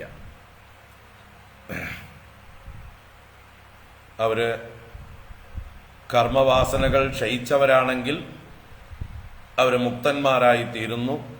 അല്ലാത്തവരാണെങ്കിൽ അവർ വീണ്ടും അടുത്ത സൃഷ്ടി ആരംഭിക്കുമ്പോൾ തിരിച്ച് ഏതെങ്കിലും യോഗികളായിട്ടും മറ്റുമൊക്കെ വീണ്ടും വരും. ബ്രഹ്മാവിനോടൊപ്പം ബ്രഹ്മാവും പൂർണ്ണജ്ഞാനിയാണെങ്കിൽ അദ്ദേഹവും ഭഗവാനിലേക്ക് ലയിക്കും. അദ്ദേഹത്തോടൊപ്പം ബ്രഹ്മലോകത്ത് വസിച്ചിരുന്നവരിൽ ആരൊക്കെ ആ ജ്ഞാനം നേടിയവരുണ്ടോ അവര് ക്രമമുക്തിയുടെ ക്രമത്തിൽ അവര് ഭഗവാനിൽ ലയം പ്രാപിക്കുന്നു, മുക്തിയെ പ്രാപിക്കുന്നു. അതിൽ ആരെങ്കിലും കർമ്മം ശേഷിക്കുന്നവരുണ്ടെങ്കിൽ, കർമ്മവാസനകൾ ശേഷിക്കുന്നവരുണ്ടെങ്കിൽ അവര് തിരിച്ച് വീണ്ടും അടുത്ത സൃഷ്ടിയിലേക്ക് ഏറ്റവും ശ്രേഷ്ഠന്മാരായിട്ടുള്ള ആളുകളുടെ റോളുകൾ സ്വീകരിക്കാനായിട്ട് വീണ്ടും ജനിക്കും. മഹാത്മാക്കളായി അവതാര പുരുഷന്മാരായൊക്കെ അവർ വീണ്ടും വരും. അതാണ് ഇവിടെ പറയുന്നത്. ഏവം പരേത്യ, ഇപ്രകാരം പരലോകം പ്രാപിച്ചിട്ട് മരണം സംഭവിച്ചിട്ട് ഭഗവന്തം അനുപ്രവിഷ്ടാഹ. ഇവിടെ ഭഗവന്തം എന്നുള്ള ശബ്ദം ബ്രഹ്മാണം എന്നാണ് അർത്ഥത്തിലെടുക്കേണ്ടത്. ബ്രഹ്മദേവനെ അനുപ്രവിഷ്ടാഹ, ബ്രഹ്മദേവനെ പ്രാപിച്ചവർ, അനുപ്രവേശിച്ചവർ. ജിതമരുന്മനസഹ, അവര് മരുത്തിനെയും മനസ്സിനെയും ജയിച്ചവരാണ്. മരുത്ത് പ്രാണനാണ്. അപ്പൊ പ്രാണനെയും മനസ്സിനെയും ജയിച്ച യോഗികൾ. മനസ്സിനെയും പ്രാണനെയും ജയിക്കണമെങ്കിൽ അഷ്ടാംഗ യോഗം അഭ്യസിച്ചുകൊണ്ട് അങ്ങനെ ജയിച്ചവരാണ്. അങ്ങനെയുള്ള യോഗികൾ.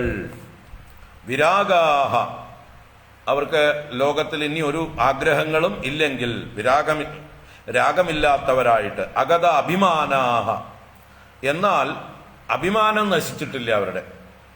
അഗത അഭിമാനാഹ, ഗമിക്കാത്ത അഭിമാനത്തോടുകൂടി, എന്ന് വെച്ചാൽ അവരുടെ വ്യക്തിത്വം നശിച്ചിരുന്നില്ല.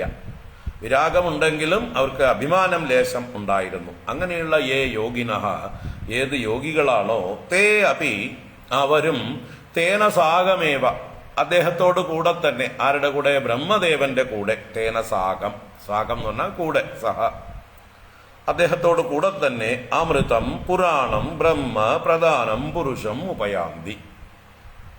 ഉപയാന്തി, സമീപിക്കുന്നു, പ്രാപിക്കുന്നു എന്നൊക്കെ അർത്ഥം. ആരെ? പ്രധാനം പുരുഷം, മുഖ്യപുരുഷനായ പുരുഷോത്തമനായ ഭഗവാനെ. ആ ഭഗവാനെ വിശേഷിപ്പിച്ചതാണ് അമൃതം പുരാണം ബ്രഹ്മ എന്നൊക്കെ അർത്ഥത്തിൽ. അമൃതം എന്ന് പറഞ്ഞാൽ ആനന്ദസ്വരൂപനായിരിക്കുന്നവനും, പുരാണം ഏറ്റവും മുമ്പേ ഉള്ളവനും, ബ്രഹ്മ ബൃഹത്തായവനും, ഏറ്റവും വലിയവനായവനും, എല്ലായിടത്തും വ്യാപിച്ചിരിക്കുന്നവനും, പ്രധാനം എല്ലാറ്റിനെയും ധരിക്കുന്നവനും, മുഖ്യനായിരിക്കുന്നവനും ആയിട്ടുള്ള ആ പുരുഷനെ, പൂർണ്ണനായ പുരുഷനെ, പുരുഷോത്തമനെ ഉപയാന്തി, പ്രാപിക്കുന്നു, ഭഗവാനോട് ചേരുന്നു. അപ്പൊ അവർ വിരാഗികളായതുകൊണ്ടും അവർ ഭഗവാനിലേക്ക് ചേരുന്നു. അവർക്ക് അഭിമാനം ഉണ്ടായിരുന്നു, പക്ഷെ ഇപ്പോ പ്രളയത്തോടുകൂടി ആ അഭിമാനവും ഇല്ലാതെയാകുന്നു. അങ്ങനെയുള്ളവർക്ക് വേണമെങ്കിൽ പിന്നീട് സംസാരപ്രാപ്തി ഇല്ല എന്നർത്ഥം.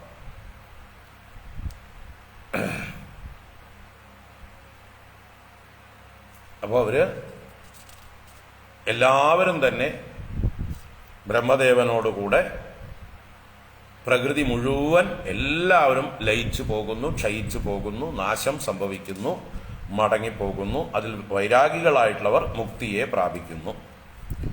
ഏവം പരേത്യ ഭഗവന്തമനുപ്രവിഷ്ടാഃ യേ യോഗിനോചിതമരുന്മനസോ വിരാഗാഃ തേനൈവ സാകമമൃതം പുരുഷം പുരാണം ബ്രഹ്മ പ്രധാനമുപയാന്ത്യഗതാഭിമാനാഃ.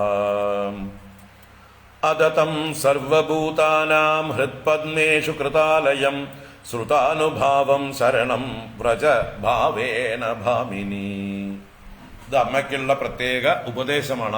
ആരുടെ? കപില ഭഗവാന്റെ. അഥ അതുകൊണ്ട് എന്നുള്ള അർത്ഥത്തിലാണ് ഇവിടെ. ദർഫോർ എന്നുള്ള അർത്ഥത്തിൽ അധ അതുകൊണ്ട്.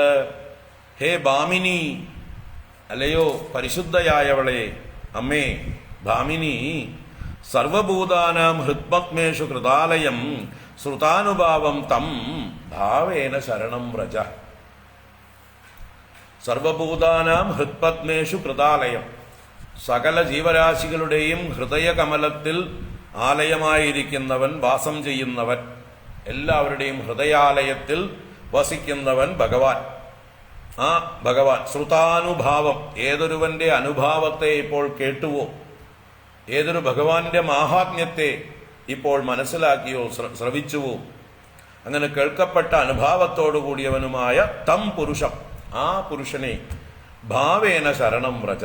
ഭാവം എന്നാൽ ഭക്തിഭാവേന, പരമമായ ഭക്തിഭാവത്തോടുകൂടി ശരണം പ്രാപിച്ചാലും. അതുകൊണ്ട് അമ്മ ഏറ്റവും ഉത്തമമായതിനെ തെരഞ്ഞെടുക്കണമെന്ന് അമ്മയ്ക്കുള്ള ഉപദേശമാണ്.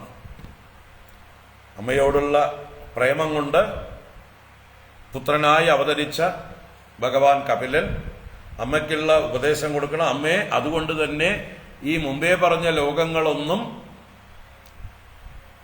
അഡ്വൈസബിൾ അല്ല, അതിൽ പ്രാപിക്കണമെന്ന് അമ്മ ആഗ്രഹിക്കേണ്ട കാര്യം ഇല്ല. അമ്മയ്ക്ക് അതിലൊന്നും മനസ്സിരുത്തണ്ട കേട്ടോ, അതൊക്കെ വേസ്റ്റാണ്, അതിലൊന്നും വലിയ കാര്യമില്ല. അതുകൊണ്ട് എല്ലാറ്റിനും കാരണഭൂതനായിരിക്കുന്ന ആ പുരുഷോത്തമനെയാണ് ശരണം പ്രാപിക്കേണ്ടത് എന്നിവിടെ കപിലോപദേശത്തിൽ പറഞ്ഞു. നമ്മുടെ ഭഗവാൻ പറഞ്ഞത്, ആ ബ്രഹ്മഭുവനാലോകാഹ പുനരാവർത്തിനോർജുന മാമുപേത്യതു കൗന്ദേയ പുനർജന്മ ന വിദ്യതേ. എന്നെ പ്രാപിച്ചാലോ കൗന്ദേയ, പുനർജന്മം പിന്നുണ്ടാവില്ല എന്ന് പറഞ്ഞ് എന്നെ തന്നെ പ്രാപിക്കൂ എന്ന് പറഞ്ഞു. അനിത്യം അസുഖം ലോകം ഇമം പ്രാപ്യ ഭജസ്വമാം. എല്ലാ ലോകങ്ങളും അനിത്യവും അസുഖവുമാണ്, അതുകൊണ്ട് എന്നെ ഭജിക്കൂ, എന്നെ ശരണം പ്രാപിക്കൂ. ഇത് തന്നെയാണ് ഇവിടെ 11ാമത്തെ ശ്ലോകത്തില് ദേവഹൂതി ദേവിയോട് കപില ഭഗവാനും പറയുന്നത്.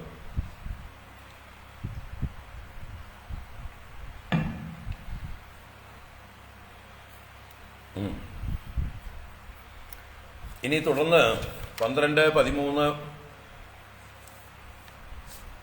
14, 15 മുതലായിട്ടുള്ള ശ്ലോകങ്ങളെ കൊണ്ട്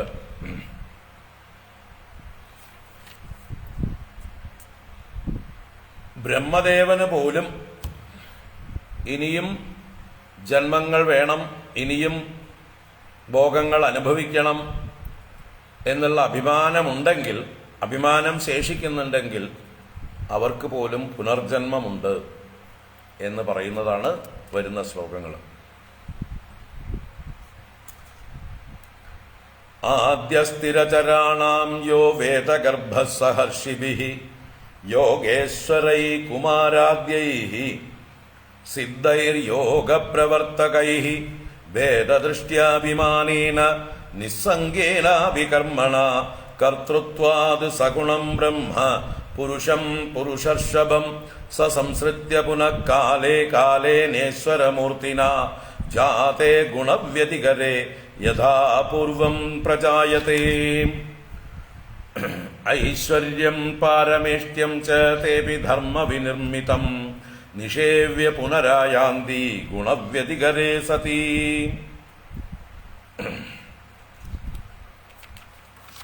ബ്രഹ്മാവിന് പോലും പുനർജന്മം ഉണ്ടാവും.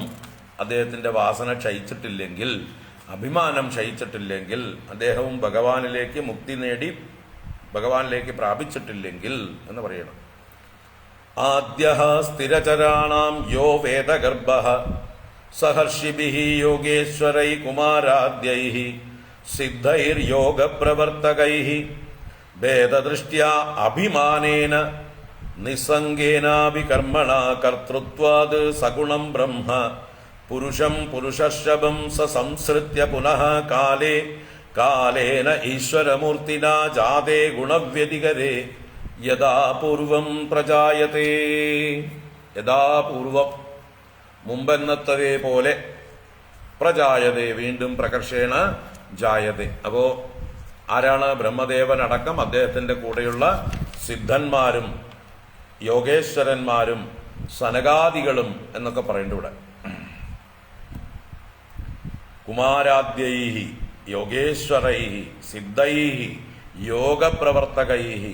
അപ്പൊ ഇതിൽ ആർക്കൊക്കെ അഭിമാനം ബാക്കിയുണ്ടോ അവരൊക്കെ വീണ്ടും ജനിക്കുന്നു എന്നാണ് ഇവിടെ താല്പര്യം. അപ്പൊ സ്ഥിരചരാണാം ആദ്യഃ വേദഗർഭ യഹ.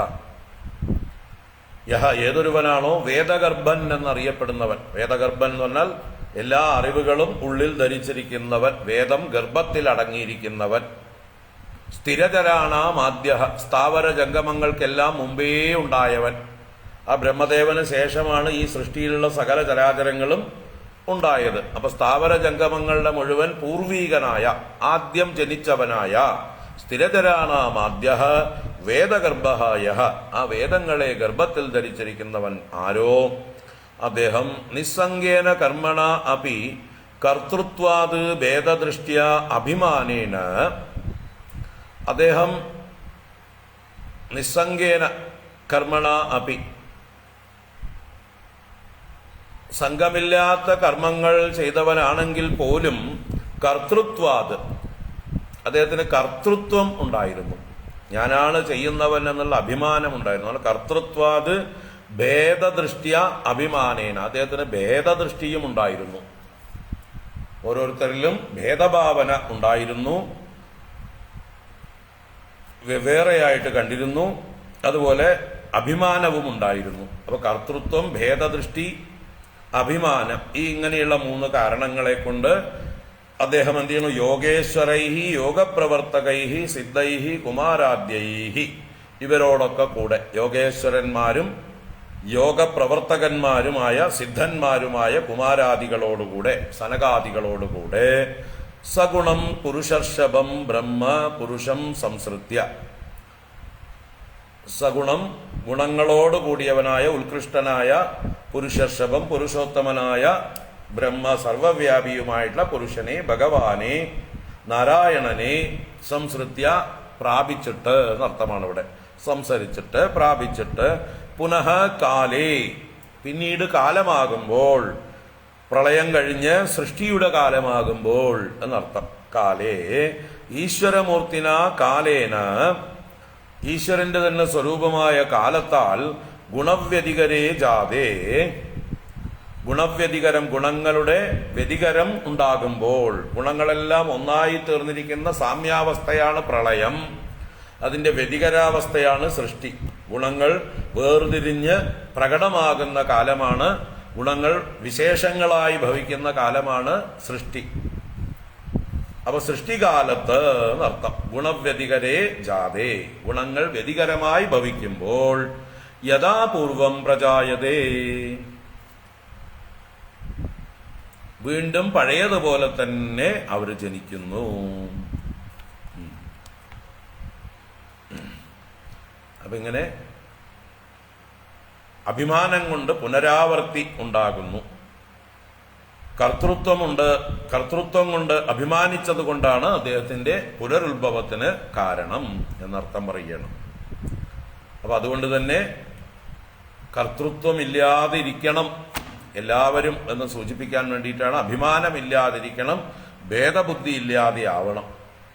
ഇല്ലെങ്കിൽ അല്പമെങ്കിലും ശേഷിക്കുന്നുണ്ടെങ്കിൽ, ഭേദബുദ്ധി അല്പമെങ്കിലും ശേഷിക്കുന്നുണ്ടെങ്കിൽ, അഭിമാനം അല്പമെങ്കിലും ശേഷിക്കുന്നുണ്ടെങ്കിൽ, കർത്തൃത്വഭാവം അല്പമെങ്കിലും ശേഷിക്കുന്നുണ്ടെങ്കിൽ വീണ്ടും നല്ല ഉയർന്ന പദവി തന്നെ കിട്ടും. കാരണം ക്വാളിഫൈഡ് ആണ്, പൂർവ്വജന്മത്തില് ബ്രഹ്മാവായിട്ട് ഇരുന്ന ആളാണ്. അതുകൊണ്ട് തന്നെ അടുത്ത കൽപ്പത്തിലും ബ്രഹ്മാവായിട്ട് തന്നെ വേണമെങ്കിൽ ഭവിക്കാം. അതുപോലെ സനകാദികളാണെങ്കിലും അവർക്ക് അഭിമാനം ഉണ്ടായിരുന്നുവെങ്കിൽ അവർ വീണ്ടും അതേപോലെയുള്ളതായിട്ടുള്ള അവസ്ഥയിലേക്ക് വന്ന് അവതരിക്കുന്നു.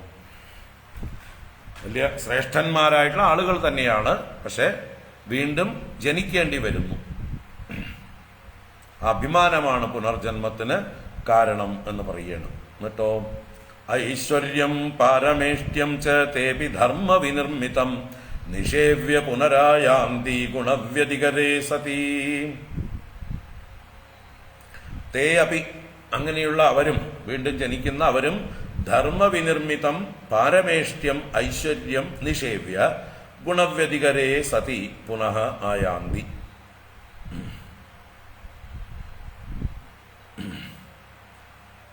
അപ്പൊ ബ്രഹ്മലോകത്തെ പ്രാപിച്ച മറ്റ് തേ അപി സനകാദികളെ പോലെയുള്ള ആളുകളും ധർമ്മവിനിർമ്മിതം പാരമേഷ്ട്യം ഐശ്വര്യം നിഷേവ്യ, ധർമ്മത്താൽ നിർമ്മിക്കപ്പെട്ടതായിട്ടുള്ള അവരുടെ ആചരണം കൊണ്ട് അവർ നേടിയെടുത്തതാണ്, അവരുടെ കർമ്മങ്ങൾ കൊണ്ട് നേടിയെടുത്തതാണ് പാരമേഷ്ട്യം ഐശ്വര്യം.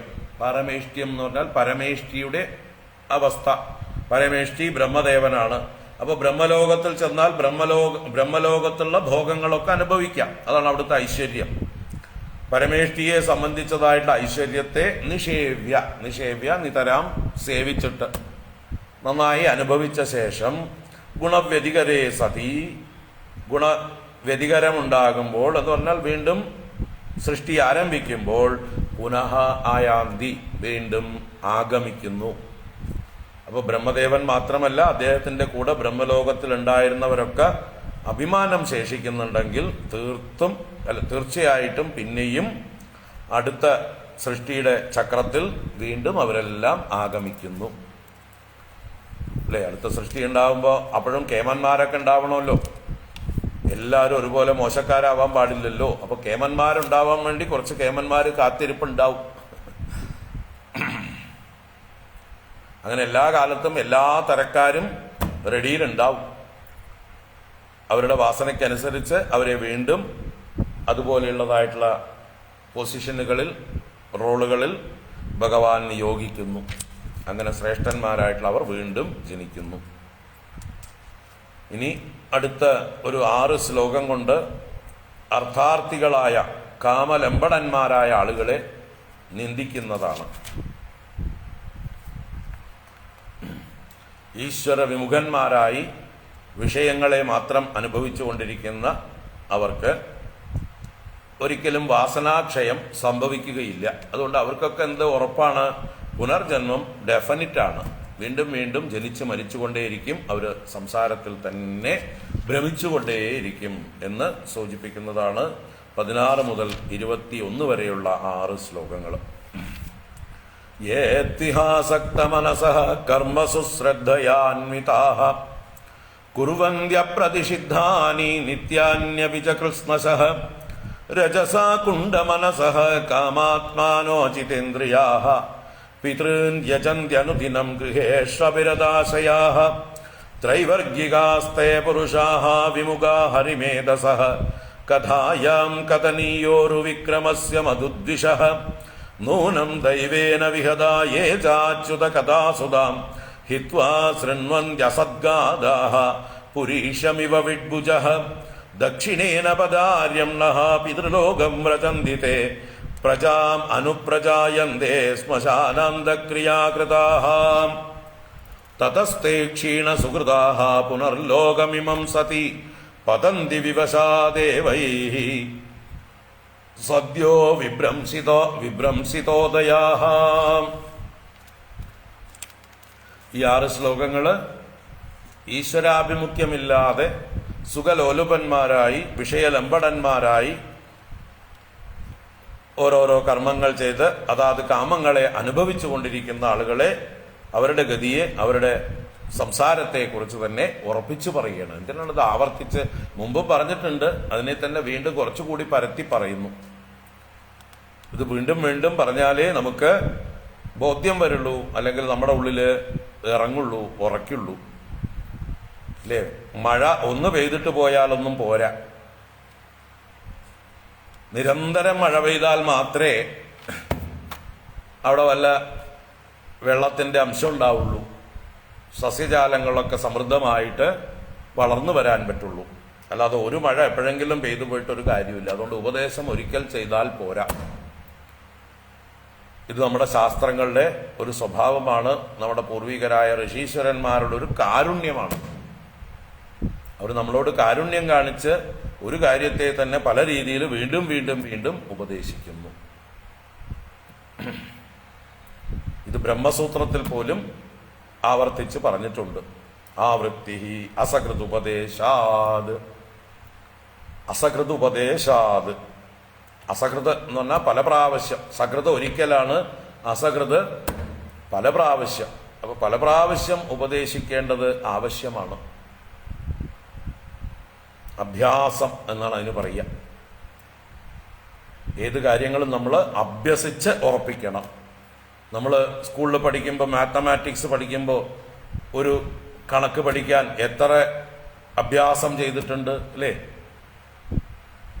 കണക്ക് കൂട്ടൽ പഠിക്കാൻ, അഡീഷൻ പഠിപ്പിക്കാൻ നമ്മൾ 1-ാം ക്ലാസ്സിലും 2-ാം ക്ലാസ്സിലും ഒക്കെ നമ്മുടെ ടീച്ചർമാർ നമുക്ക് എത്ര പ്രാവശ്യം അഡീഷൻ ഇട്ട് തന്നു. നമ്മൾ ആരെങ്കിലും മതി മതി മതി എന്ന് പറഞ്ഞോ? അത് കഴിഞ്ഞ് സബ്സ്ട്രാക്ഷൻ, ഡിവിഷൻ, മൾട്ടിപ്ലിക്കേഷൻ, ഇതൊക്കെ നമ്മളെ പഠിപ്പിച്ചപ്പോൾ എത്ര അഭ്യാസങ്ങൾ തന്നു, ഏതൊക്കെ രീതിയിൽ തന്നു അല്ലേ? പല രീതിയിൽ ഗുണനം ഇട്ട് തന്നു. അതൊക്കെ നമ്മൾ അഭ്യസിച്ച് നമുക്കത് തുറവായി. ഇപ്പൊ മനക്കണക്കായിട്ട് അതൊക്കെ പറയാം നമുക്ക്. നമ്മുടെ ജീവിതത്തിൽ അതുകൊണ്ട് പ്രയോജനമുണ്ട്. അല്ലെങ്കിൽ അന്ന് ഒരിക്കലേ പഠിപ്പിച്ചുള്ളൂവെങ്കിലോ, ഒരു പ്രാവശ്യം ഒരു അഡീഷൻ പഠിപ്പിച്ചു, ഇതുപോലെ നിങ്ങൾ മനസ്സിലാക്കിക്കോളൂ എന്ന് പറഞ്ഞ് അന്ന് തന്നെ ടീച്ചർമാർ നമ്മളെ വിട്ടിരുന്നെങ്കിൽ ഇപ്പൊ നമ്മൾ ബബ്ബേ എന്ന് പറഞ്ഞുകൊണ്ടിരിക്കുന്നുണ്ടാവും. ഓരോ കാര്യത്തിനും വിരൽ പിടിച്ച് എണ്ണി നോക്കുന്നുണ്ടാവും. എന്തെങ്കിലുമൊക്കെ തക്കാളിയോ പച്ചമുളകോ ഒക്കെ എടുത്ത് കൂട്ടി എണ്ണി നോക്കുന്നുണ്ടാവും. അതൊന്നും നമുക്കിപ്പോൾ ആവശ്യമില്ല. ഒറ്റ നോട്ടം കൊണ്ട്, മനസ്സുകൊണ്ട് തന്നെ കണക്ക് കൂട്ടി കാര്യങ്ങൾ വേഗം കഴിച്ചു പോകാം. അപ്പം അതുപോലെ ഇവിടെ നമ്മുടെ ശാസ്ത്രങ്ങൾക്കും ആവർത്തന സ്വഭാവമുണ്ട്. അതിൽ പരിഭവിക്കേണ്ട ആവശ്യമില്ല. ബോറടിക്കണമെന്ന് പറയരുത്. നമ്മുടെ ഉള്ളിലേക്ക് ഇറക്കാനുള്ളൊരു കാരുണ്യം കൊണ്ട് പറഞ്ഞത് തന്നെ പറയും. അഭ്യാസം എന്നാണ് അതിന് സാങ്കേതികമായി പറയുക. നിരന്തരമായി അഭ്യസിച്ച് ഒരു ആശയത്തെ നമ്മുടെ ഉള്ളിൽ ഊട്ടി ഉറപ്പിക്കുക. സമയത്ത് എനിക്ക് വാച്ച് സമയം.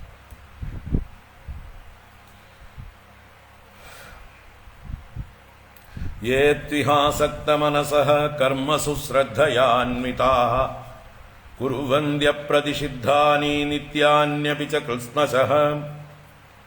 ഏതു ഇഹ ലോകേ, ഈ ലോകത്തില് ആസക്ത മനസഃ, ആസക്തിയുള്ള മനസ്സോട് കൂടിയവർ, കർമ്മസു ശ്രദ്ധയാ അന്വിതാഹ, അവരുടെ കർമ്മങ്ങളിൽ വളരെ ശ്രദ്ധയുള്ളവർ, കർമ്മടന്മാരായിട്ടുള്ളവർ.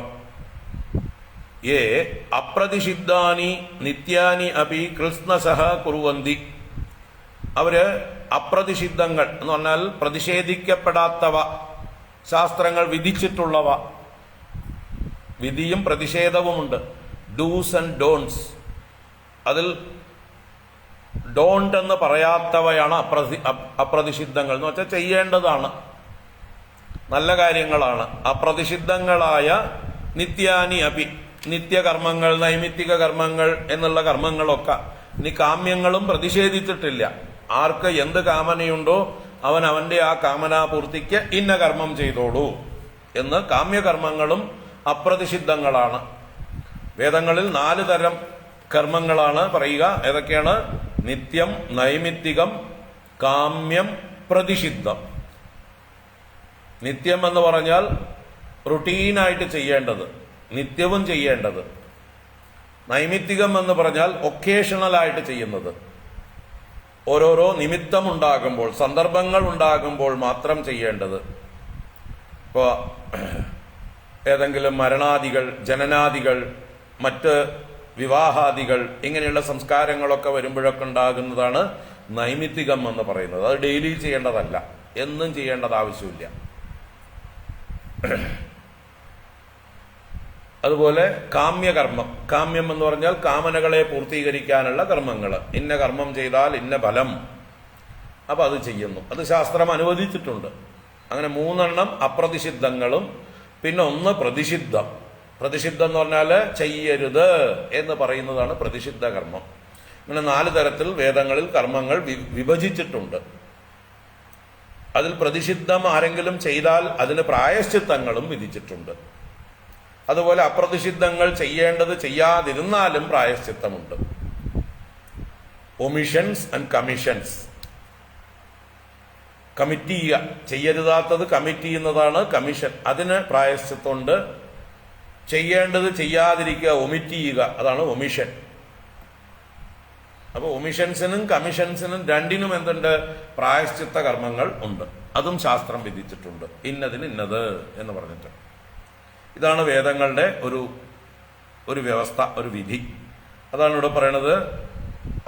അപ്രതിഷിദ്ധാനി നിത്യാനി അപി കൃഷ്ണശഃ കുർവന്തി.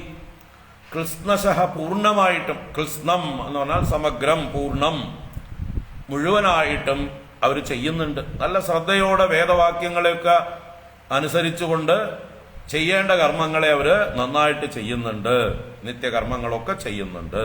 പക്ഷേ രജസാ കുണ്ഡ മനസഃ കാമാത്മാനോചിതേന്ദ്രിയാഃ പിതॄൻ യജന്ത്യനുദിനം ഗൃഹേഷു അഭിരതാശ്രയാഃ. അവര് നിത്യകർമ്മങ്ങളൊക്കെ ചെയ്യുന്നുണ്ടെങ്കിലും രജസാ കുണ്ഡ മനസഃ, രജോ ഗുണം കൊണ്ട് മലിനമായ വിക്ഷിപ്തമായിരിക്കുന്ന മനസ്സോട് കൂടിയവരാണ്. എന്താ രജോ ഗുണം? രജോ ഗുണം രാഗാത്മകമാണ്. രജോ രാഗാത്മകം വിദ്ധി.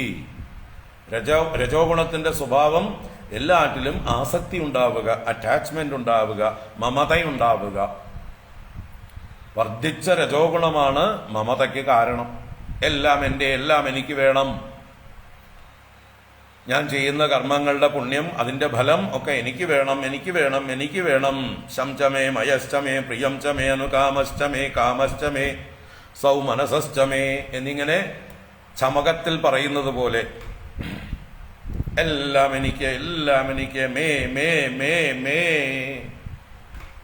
മേ എന്ന് പറഞ്ഞാൽ മമ മമ മമ എന്നർത്ഥം. എനിക്ക് തരൂ, എനിക്ക് തരൂ, എനിക്ക് തരൂ, എനിക്ക് തരൂ. എനിക്ക് ഇന്ന ധാന്യങ്ങൾ തരൂ, ഇന്ന ഭൂമികൾ തരൂ, ഇന്ന ലോഹങ്ങൾ തരൂ, സ്വർണം തരൂ, വെള്ളി തരൂ, വജ്രം തരൂ, രത്നം തരൂ, കുതിരകളെ തരൂ, ആനകളെ തരൂ, പശുക്കളെ തരൂ, പോത്തുകളെ തരൂ, എരുമകളെ തരൂ എന്നൊക്കെ പറയുന്നതാണ് ഈ ചമകം എന്ന് പറയുന്നതായിട്ടുള്ള മന്ത്രങ്ങൾ. രുദ്രം, ചമകം. അപ്പൊ അതൊക്കെ പ്രാർത്ഥനയാണ്. തരൂ തരൂ തരൂ തരൂ എന്ന് പറയുന്നത്. അപ്പൊ അതുപോലെയുള്ളതായിട്ടുള്ള പ്രാർത്ഥനകളുണ്ട് ഈ രജോ ഗുണ സമ്പന്നരായിട്ടുള്ള ആളുകൾക്ക്. അതാണ് രജസാ കുണ്ഡ മനസഃ കാമാത്മാനഃ. അവരുടെ മനസ്സ്, ആത്മാ കാമം കൊണ്ട് പൂർണ്ണമാണ്. കാമാത്മാനഃ അജിതേന്ദ്രിയാഹ. അവർക്ക് ഇന്ദ്രിയങ്ങളെ ജയിക്കാനും കഴിഞ്ഞിട്ടില്ല. നല്ല സുഖലോലുപരാണ്. നല്ല 3 നേരം വെട്ടി വിഴുങ്ങണം, നല്ല സുഖമായിട്ട് ഓരോ കാര്യങ്ങളും അനുഭവിക്കണം. സംഗീതം, നൃത്തം, കാവ്യം, നാടകം ഇങ്ങനെയുള്ളതിനൊക്കെ അവർക്ക് സമയങ്ങളുണ്ട്. അതിലൊക്കെ ലോലുപരാണ്. കുട്ടികള്, മക്കള്, പേരക്കുട്ടികള്, അവരെ കൊഞ്ചിച്ചുകൊണ്ട് അതിലൊക്കെ ഭ്രമിച്ചുകൊണ്ട്. എന്നാൽ മര്യാദക്കാരാണ് കേട്ടോ. നിത്യകർമ്മങ്ങളും നൈമിത്തിക കർമ്മങ്ങളും ഒക്കെ മുടങ്ങാതെ ചെയ്യുന്നുണ്ട്. വേദവിഹിതങ്ങളായ കർമ്മങ്ങളൊക്കെ ചെയ്യുന്നുണ്ട്. പക്ഷേ ഈ ഒരു കുഴപ്പമാണ് അവർക്കുള്ളത്. രജോ ഗുണം കൊണ്ട് മലിനമായ മനസ്സോടുകൂടെ കാമാത്മാനഃ അജിതേന്ദ്രിയാഹ ഗൃഹേഷു അഭിരതാശയാഹ. ഗൃഹേഷു, ഗൃഹങ്ങളിൽ എന്ന് പറഞ്ഞാൽ ഭാര്യ, മക്കള്, സന്തതികള്, അവിടെയുള്ള വാഹനങ്ങള്, അവിടെയുള്ള പശുക്കള്, ഉപകരണങ്ങൾ എന്തൊക്കെയുണ്ടോ വീട്ടില്, ആ വിഷയങ്ങളിലൊക്കെ അഭിരത ആശയാഹ. അവരുടെ ആശയം, അന്ധക്കരണം അഭിരതം, അഭിരമിക്കുന്നത്. എന്റെ കാറ് നല്ല കാറാണ്, ഞാൻ ആർക്കും വിട്ടുകൊടുക്കില്ല, ഞാൻ ആർക്കും ഒരു ലിഫ്റ്റ് പോലും കൊടുക്കില്ല, ഞാൻ കഷ്ടപ്പെട്ട് സമ്പാദിച്ച് വാങ്ങിച്ചത് വേറെ ആർക്കെങ്കിലും കയറി അഴുക്കാക്കാനാണോ?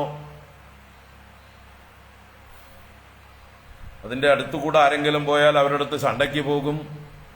അഭിരതാശയാഹ.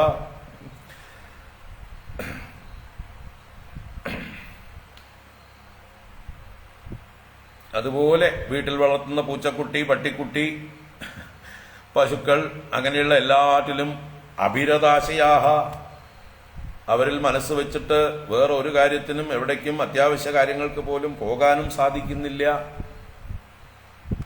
അതുപോലെ മക്കളിലും പേരക്കുട്ടികളിലും അഭിരതാശയാഹ, ഭാര്യയിൽ അഭിരതാശയാഹ, ആശയം അന്ധകരണം അഭിരമിക്കുന്നു, മനസ്സ് ഒട്ടി നിൽക്കുന്നു. അതാണ് ഗൃഹേഷു അഭിരതാശയാഹ. അങ്ങനെയുള്ള അഭിരമിക്കുന്ന അനുദിനം പിതൃൻ യജന്തി, അവര് നിത്യവും പിതൃക്കളെ യജിക്കുന്നു എന്ന് പറഞ്ഞാൽ പിതൃപ്രീതിക്കായിക്കൊണ്ട് പല കർമ്മങ്ങളും ശ്രാദ്ധാദികളും പൂജാവിധികളും ഒക്കെ അവര് ചെയ്യുന്നു എന്നർത്ഥം. എന്തിനാണ്?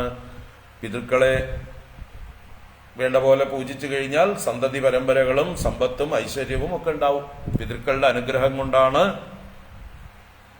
ഈ ഭൂമിയിൽ നമുക്ക് സന്തതി സൗഖ്യമുണ്ടാവുക, അതുപോലെയുള്ള സമാധാനവും ഇതെല്ലാം ഉണ്ടാവുക. അങ്ങനെ പിതൃക്കളെ യജിച്ചുകൊണ്ട് അവര് അവരുടെ സുഖഭോഗങ്ങൾ വർദ്ധിപ്പിക്കുവാനായിക്കൊണ്ട് ശ്രമിക്കുന്നു. ത്രൈവർഗികാസ്തേ പുരുഷാഃ വിമുഖാഃ ഹരിമേധസഃ കഥായാം കഥനീയോരു വിക്രമസ്യ മധുദ്വിഷഃ. ത്രൈവർഗികാഃ, ത്രിവർഗങ്ങളെ മാത്രം ആശ്രയിക്കുന്നവർ. ഏതാണ് ത്രിവർഗങ്ങൾ? ധർമാർത്ഥ കാമങ്ങൾ. ധർമ്മം, അർത്ഥം, കാമം, ഇതിന് മൂന്നിനും ചേർത്താണ് ത്രിവർഗം. മോക്ഷം ചേർത്താൽ നാലാമത്തെ പരമപുരുഷാർത്ഥമായി, ചതുർവിധ പുരുഷാർത്ഥമായി. നാലാമത്തെ പുരുഷാർത്ഥത്തെ ഉപേക്ഷിച്ച് ആദ്യത്തെ മൂന്നെണ്ണത്തെ മാത്രം ത്രിവർഗങ്ങളെ ആശ്രയിക്കുന്നവരാണവർ. മോക്ഷം വേണ്ട. ഇത് തന്നെയാണ് ഗീതയിൽ പറഞ്ഞത്. കാമാത്മാന സ്വർഗപരാഹ ജന്മകർമ്മ ഫലപ്രദാം ക്രിയാവിശേഷ ബഹുളാം ഭോഗൈശ്വര്യ ഗതിം പ്രതി ഭോഗൈശ്വര്യ പ്രസക്താനാം തയാ അപഹൃത ചേതസാം വ്യവസായാത്മികാ ബുദ്ധി സമാദൗ ന വിധീയത്തെ. ആ ഗീതാ ആശയം തന്നെയാണ് ഇവിടെയും മറ്റൊരു വാക്കുകളെ കൊണ്ട് പറഞ്ഞു തരുന്നത്. അപ്പൊ അവര് ത്രിവർഗങ്ങളിൽ മാത്രം മനസ്സ് വെച്ചവരും കഥനീയോരോ വിക്രമസ്യ ഹരിമേധസഃ മധുദ്വിഷഃ കഥായാം വിമുഖാഃ. മധുദ്വിഷഃ കഥായാം വിമുഖാഃ. മധുദ്വേഷി മധുസൂദനൻ, ആ മധുസൂദനനായ ഭഗവാന്റെ കഥകളിൽ വിമുഖരാണ് അവര്. സത്സംഗത്തിന് വിളിച്ചാൽ വരില്ല. യാഗയജ്ഞങ്ങളിലൊക്കെ വിളിച്ചാൽ വരും. പൂജാദികളൊക്കെ നടക്കുന്നുണ്ടെങ്കിൽ അതിലൊക്കെ വരും. കാരണം അതിൽ പോയാൽ എന്തെങ്കിലുമൊക്കെ കിട്ടും. സത്സംഗത്തിൽ പങ്കെടുത്താൽ എന്ത് കിട്ടും എന്ന് ചോദിക്കവര്.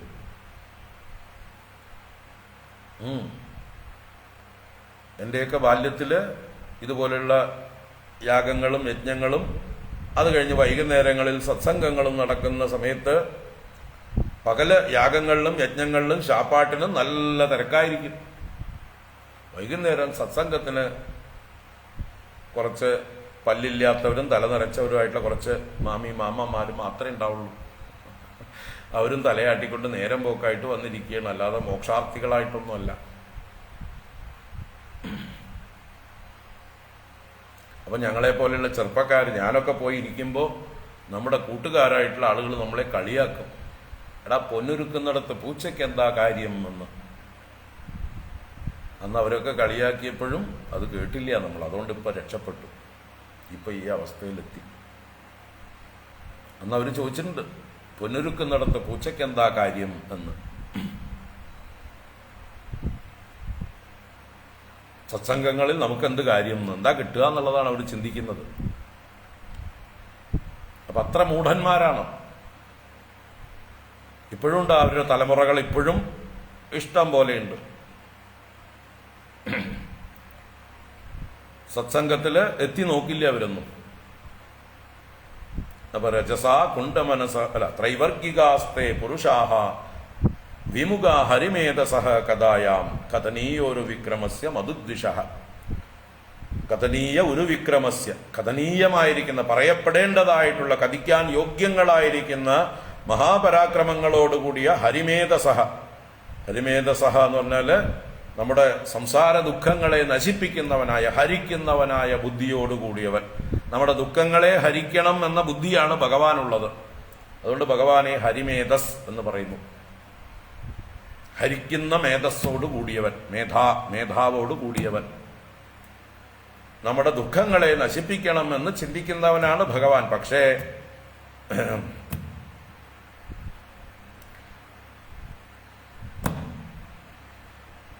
അങ്ങനെയുള്ള ദുഃഖങ്ങളെ നശിപ്പിക്കുന്ന ഭഗവാന്റെ അടുത്തേക്ക് തിരിയില്ല. ഭഗവാന്റെ കഥകളെ യാതൊരു ശ്രദ്ധയും ഉണ്ടായിരിക്കില്ല. ഹരിമേധസഹ മധുദ്വിഷഹ. മധുദ്വേഷി എന്ന് പറഞ്ഞാൽ അജ്ഞാനനാശകനാണ്, അഹങ്കാരനാശകനാണ്. അങ്ങനെയുള്ള അഹങ്കാരനാശകനും അജ്ഞാനനാശകനുമായ ഭഗവാന്റെ കഥകളിൽ കഥായാം വിമുഖാഹ ശ്രദ്ധാഹീനന്മാരായിരിക്കുന്നു. നൂനം ദൈവേന വിഹതാഹ യേ ച അച്യുത കഥാസുതാം ഹിത്വാ ശൃണ്വന്തി അസദ്ഗാദാഹ പുരീഷമിവ വിഡ്ഭുജഃ. അങ്ങനെയുള്ള യാതൊരുത്തരാണോ അച്യുത കഥാസുതാം ഹിത്വാ, അച്യുത കഥാമൃതത്തെ വെടിഞ്ഞ്, ഭഗവാന്റെ കഥാമൃതത്തെ വെടിഞ്ഞിട്ട് വിഡ്ഭുജഃ, വിഡ്ബുക്കുകൾ എന്ന് പറഞ്ഞാൽ മലന്തീനികളായിട്ടുള്ള കൃമികൾ, മലം ഭുജിച്ചുകൊണ്ട് കഴിയുന്ന, വിട്ട് എന്ന് പറഞ്ഞാൽ മലമാണ്. അപ്പൊ മലം ഭുജിക്കുന്നതായിട്ടുള്ള അമേദ്യം ഭക്ഷിക്കുന്ന പ്രാണികൾ പുരീഷം ഇവ, പുരീഷം മലം തന്നെയാണ്. എത്ര സ്വാദോടുകൂടി മലത്തെ ഭക്ഷിക്കും അവര്, അമൃതാണ് അവർക്ക്. മലന്തീനികളായിട്ടുള്ള പന്നിക്കും പട്ടിക്കും അതുപോലെയുള്ളതായിട്ടുള്ള പുഴുക്കൾക്കുമൊക്കെ അത് അമൃത് പോലെയാണ്. അതുപോലെ അതാണ് വിഡ്ഭുജഃ പുരീഷം ഇവ അസദ്ഗാദാഹ യേ ശൃണ്വന്തി. അസത്തുക്കളായ ഗാഥകളെ, സിനിമാ കഥകളും സീരിയലുകളും മറ്റുള്ളവരുടെ പരദൂഷണങ്ങളും പൊങ്ങച്ചങ്ങളും അങ്ങനെയുള്ള കഥകളെയൊക്കെ ആരാണോ കേട്ടുകൊണ്ടിരിക്കുന്നത്, അത് പുരീഷം പോലെയാണ് അതിനെ പറഞ്ഞിരിക്കുന്നത്. ശൃണ്വന്തി തേ ദൈവേന വിഹതാഹ. അവരുടെ പ്രാരബ്ധം കൊണ്ട്, അവരുടെ വാസനകൾ കൊണ്ട് നശിപ്പിക്കപ്പെട്ടവരാണ്, ഹനിക്കപ്പെട്ടവരാണ്. നൂനം, ദേവമായ കൊണ്ട് മോഹിതരാണ് അവര്. അവരുടെ പ്രാരബ്ധ കർമ്മങ്ങൾ തന്നെയാണ് അവരെ ഇതിലേക്ക് തിരിക്കാത്തത്, ഈശ്വര കഥയിലേക്ക് തിരിക്കാതെ മലം പോലെയുള്ള വൃത്തികെട്ട അസദ്ഗാഥകളിലേക്ക് അവർക്ക് ശ്രദ്ധയുണ്ടാക്കുന്നത്. അങ്ങനെയുള്ള തേ ദക്ഷിണേന പദ അര്യംണഃ പിതൃലോകം വ്രജന്തി. അവർ ദക്ഷിണേന പദ, ദക്ഷിണായന മാർഗത്തിലൂടെ, അര്യംണഃ, അര്യമാവ് എന്നുള്ളത് പിതൃക്കളുടെ പതിയാണ്. പിതൃലോകത്തിലെ നായകന്റെ പേരാണ് അര്യമാ എന്ന് പറയുന്നത്. അപ്പൊ അര്യംണഃ, അര്യമാവിന്റെ പിതൃലോകം വ്രജന്തി, ആ പിതൃലോകത്തെ പ്രാപിക്കുന്നു. ഇവർ ചെയ്യുന്ന കർമ്മങ്ങൾ കൊണ്ട് അവർ പ്രാപിക്കുന്ന ലോകം പിതൃലോകം. എന്നിട്ട് ശ്മശാനാന്ത ക്രിയാകൃതാഹ പ്രജാം അനുപ്രജായന്തേ. അവർ ശ്മശാനം വരെയുള്ള ക്രിയകളെ ചെയ്യുന്നവരായിട്ട്, സംസ്കാര കർമ്മങ്ങളൊക്കെ അസലായിട്ട് ചെയ്യുന്നുണ്ട്. എന്നിട്ട് പ്രജാം അനുപ്രജായന്തേ, പ്രജകളെ അനുസരിച്ച് ജനിക്കുന്നു എന്ന് പറഞ്ഞാൽ മിക്കവാറും അവരുടെ മമത കൊണ്ട് അതേ കുടുംബത്തിൽ തന്നെ പേരക്കുട്ടികളായിട്ടും മറ്റുമൊക്കെ അവർ വന്ന് ജനിക്കും. അവരുടെ ആസക്തി കൊണ്ട് അവരിവിടെ സമ്പാദിച്ചു വെച്ചതായിട്ടുള്ള മുതലിനെ കുറിച്ച് തന്നെ ചിന്തിച്ച് മരിച്ചു പോയിട്ട് അവസാനം അതിന് കാവല് കിടക്കാനുള്ള ജന്തുക്കളായിട്ട് പോലും വന്ന് ജനിച്ചു എന്ന് വരും. പുണ്യം, നല്ല കർമ്മങ്ങൾ മാത്രം ചെയ്തതാണെങ്കിൽ മനുഷ്യരായിട്ട് തന്നെ ജനിക്കും. അവിടുത്തെ പേരക്കുട്ടികളായിട്ടും മറ്റുമൊക്കെ വന്ന് ഈ കുടുംബത്തിൽ തന്നെ വന്ന് ജനിക്കും. അങ്ങനെ പുനരഭിജനനം, പുനരഭിമരണം, പുനരഭിജനനീ ജഠരേ ശയനം, ഇങ്ങനെ തുടർന്നുകൊണ്ടേയിരിക്കുന്നു.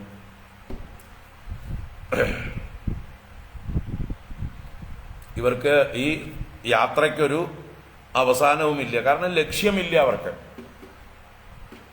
അവരുടെ ലക്ഷ്യം എന്ന് പറയുന്നത് തെറ്റിദ്ധരിക്കപ്പെട്ട ലക്ഷ്യമാണ്, മാർഗത്തെ ലക്ഷ്യമാക്കി ധരിച്ചതാണ്. അതുകൊണ്ട് മാർഗത്തിൽ നിൽക്കാൻ സമ്മതിക്കില്ല. മാർഗത്തിൽ നിന്ന് പിന്നാലെ വരുന്നവർ നമ്മളെ ഓടിച്ചു വിട്ടുകൊണ്ടിരിക്കും. അതുപോലെ ഓടിയേ പറ്റൂ. നിൽക്കാൻ പറ്റുന്ന സ്റ്റോപ്പുകളിലേ നിൽക്കാൻ പാടുള്ളൂ, അല്ലേ? എവിടെ ഒതുങ്ങി നിൽക്കാൻ പറ്റുമോ, ആർക്കും ശല്യമില്ലാത്തടത്ത് മാത്രമേ നമ്മൾ നിൽക്കാൻ പാടുള്ളൂ. വഴിയിൽ നിന്നാൽ നമ്മളെ ഇടിച്ച് തകർത്തുകൊണ്ട് ആൾക്കാർ പോകും.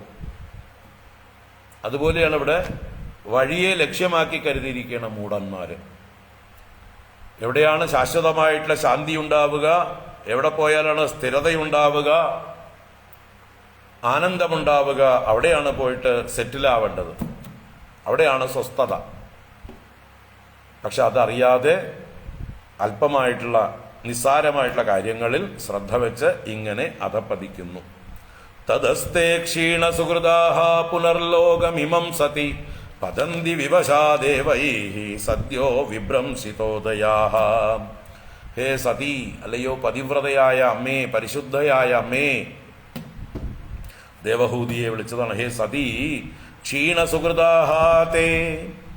പുണ്യം ക്ഷയിച്ചിരിക്കുന്നവർ, പുണ്യലോകത്തൊക്കെ പോയി പുണ്യങ്ങളൊക്കെ അനുഭവിച്ച് പുണ്യം ക്ഷയിച്ചിരിക്കുന്നവര് സദ്യഃ ദേവൈഹി വിഭ്രംസിതോദയാഹ.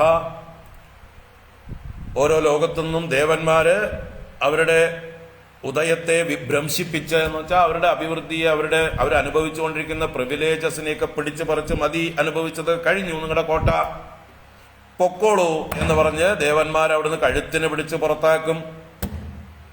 അതാണ് വിഭ്രംസിത ഉദയാഹ. ഭ്രംശിക്കപ്പെട്ട മഹിമകളോട് കൂടിയവരായിട്ട്, എല്ലാറ്റിൽ നിന്നും തള്ളപ്പെട്ടവരായിട്ട്. വിവശാഹ, അയ്യോ അയ്യോ അയ്യോ എന്ന് അവിടുന്ന് തള്ളുമ്പോഴും കരയും. എല്ലാം നഷ്ടപ്പെട്ടല്ലോ എന്ന് അവശന്മാരായിക്കൊണ്ട്, അസ്വതന്ത്രരായിക്കൊണ്ട്.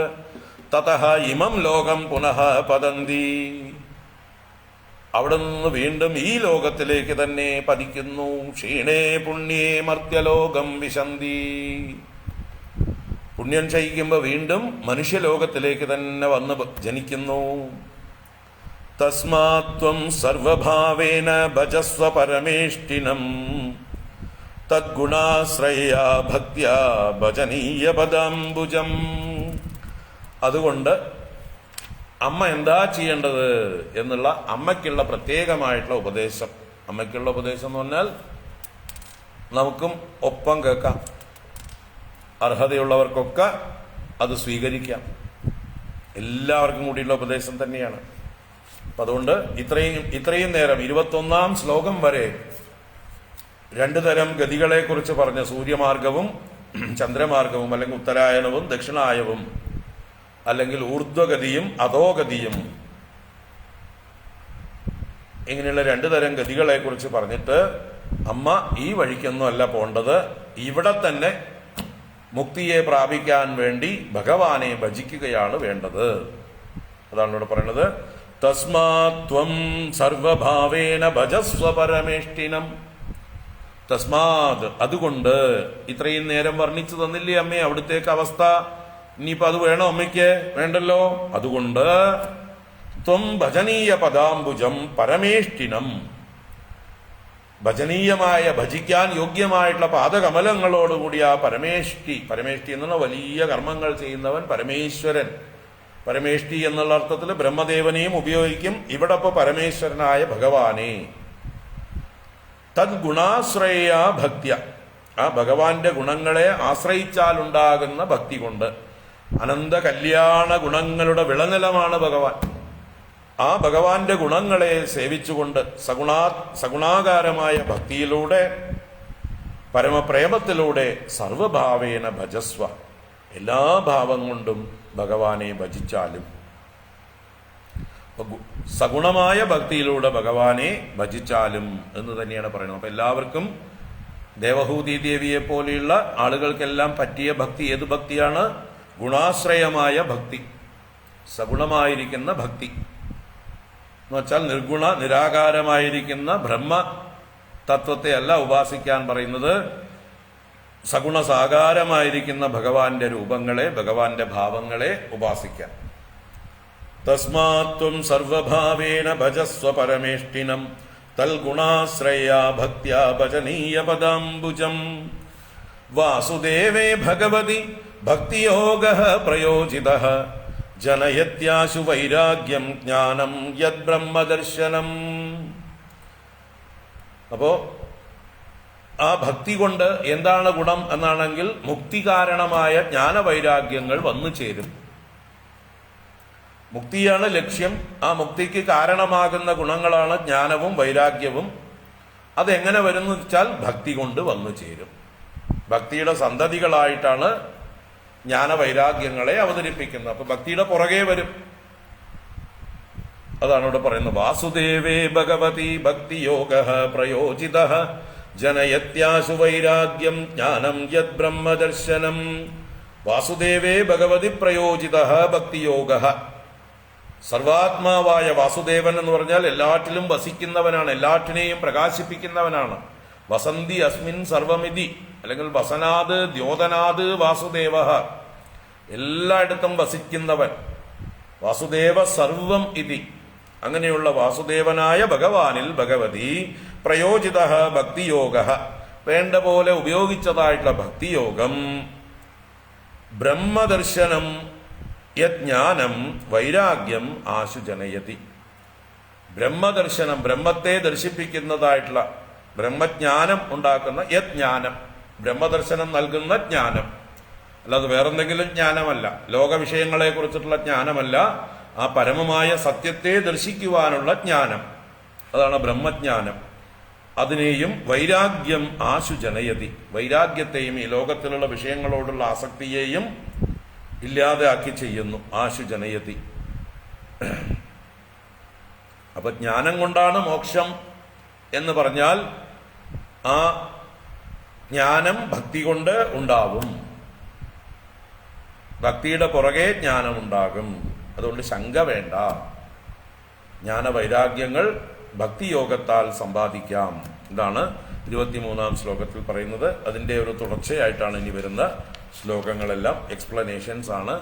നമുക്ക് കൂടുതൽ നാളെ കാണാം.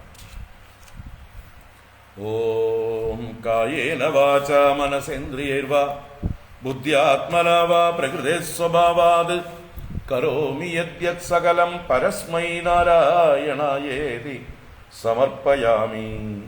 ഓം ശാന്തി ശാന്തി ശാന്തി. ഹരി ഓം ശ്രീ ഗുരുഭ്യോ നമഃ. ഹരി ഓം. നാളെയും വൈകുന്നേരം തന്നെയാണ് രാവിലെ സത്സംഗോത്സവത്തില് പുത്തൂർ തിരുവരാക്കൽ ഭഗവതി ക്ഷേത്രത്തിൽ പ്രാർത്ഥനാ ഷഡ്പതി എന്ന ശങ്കരാചാര്യ കൃതി വ്യാഖ്യാനിക്കുന്നുണ്ട്. ഇന്ന് രാവിലെ അത് ലൈവ് ഇട്ടിരുന്നു. നാളെയും അതിൻ്റെ ലൈവ് ഇടാൻ ശ്രമിക്കാം. അവർ 2 ദിവസം കൊണ്ട് പ്രാർത്ഥനാ ഷഡ്പതി പാലക്കാട് പുത്തൂർ ക്ഷേത്രത്തിൽ വ്യാഖ്യാനിക്കുന്നുണ്ട്. ഹരിയോം ഹരിയോം ഹരിയോം. എല്ലാവർക്കും ശുഭരാത്രി.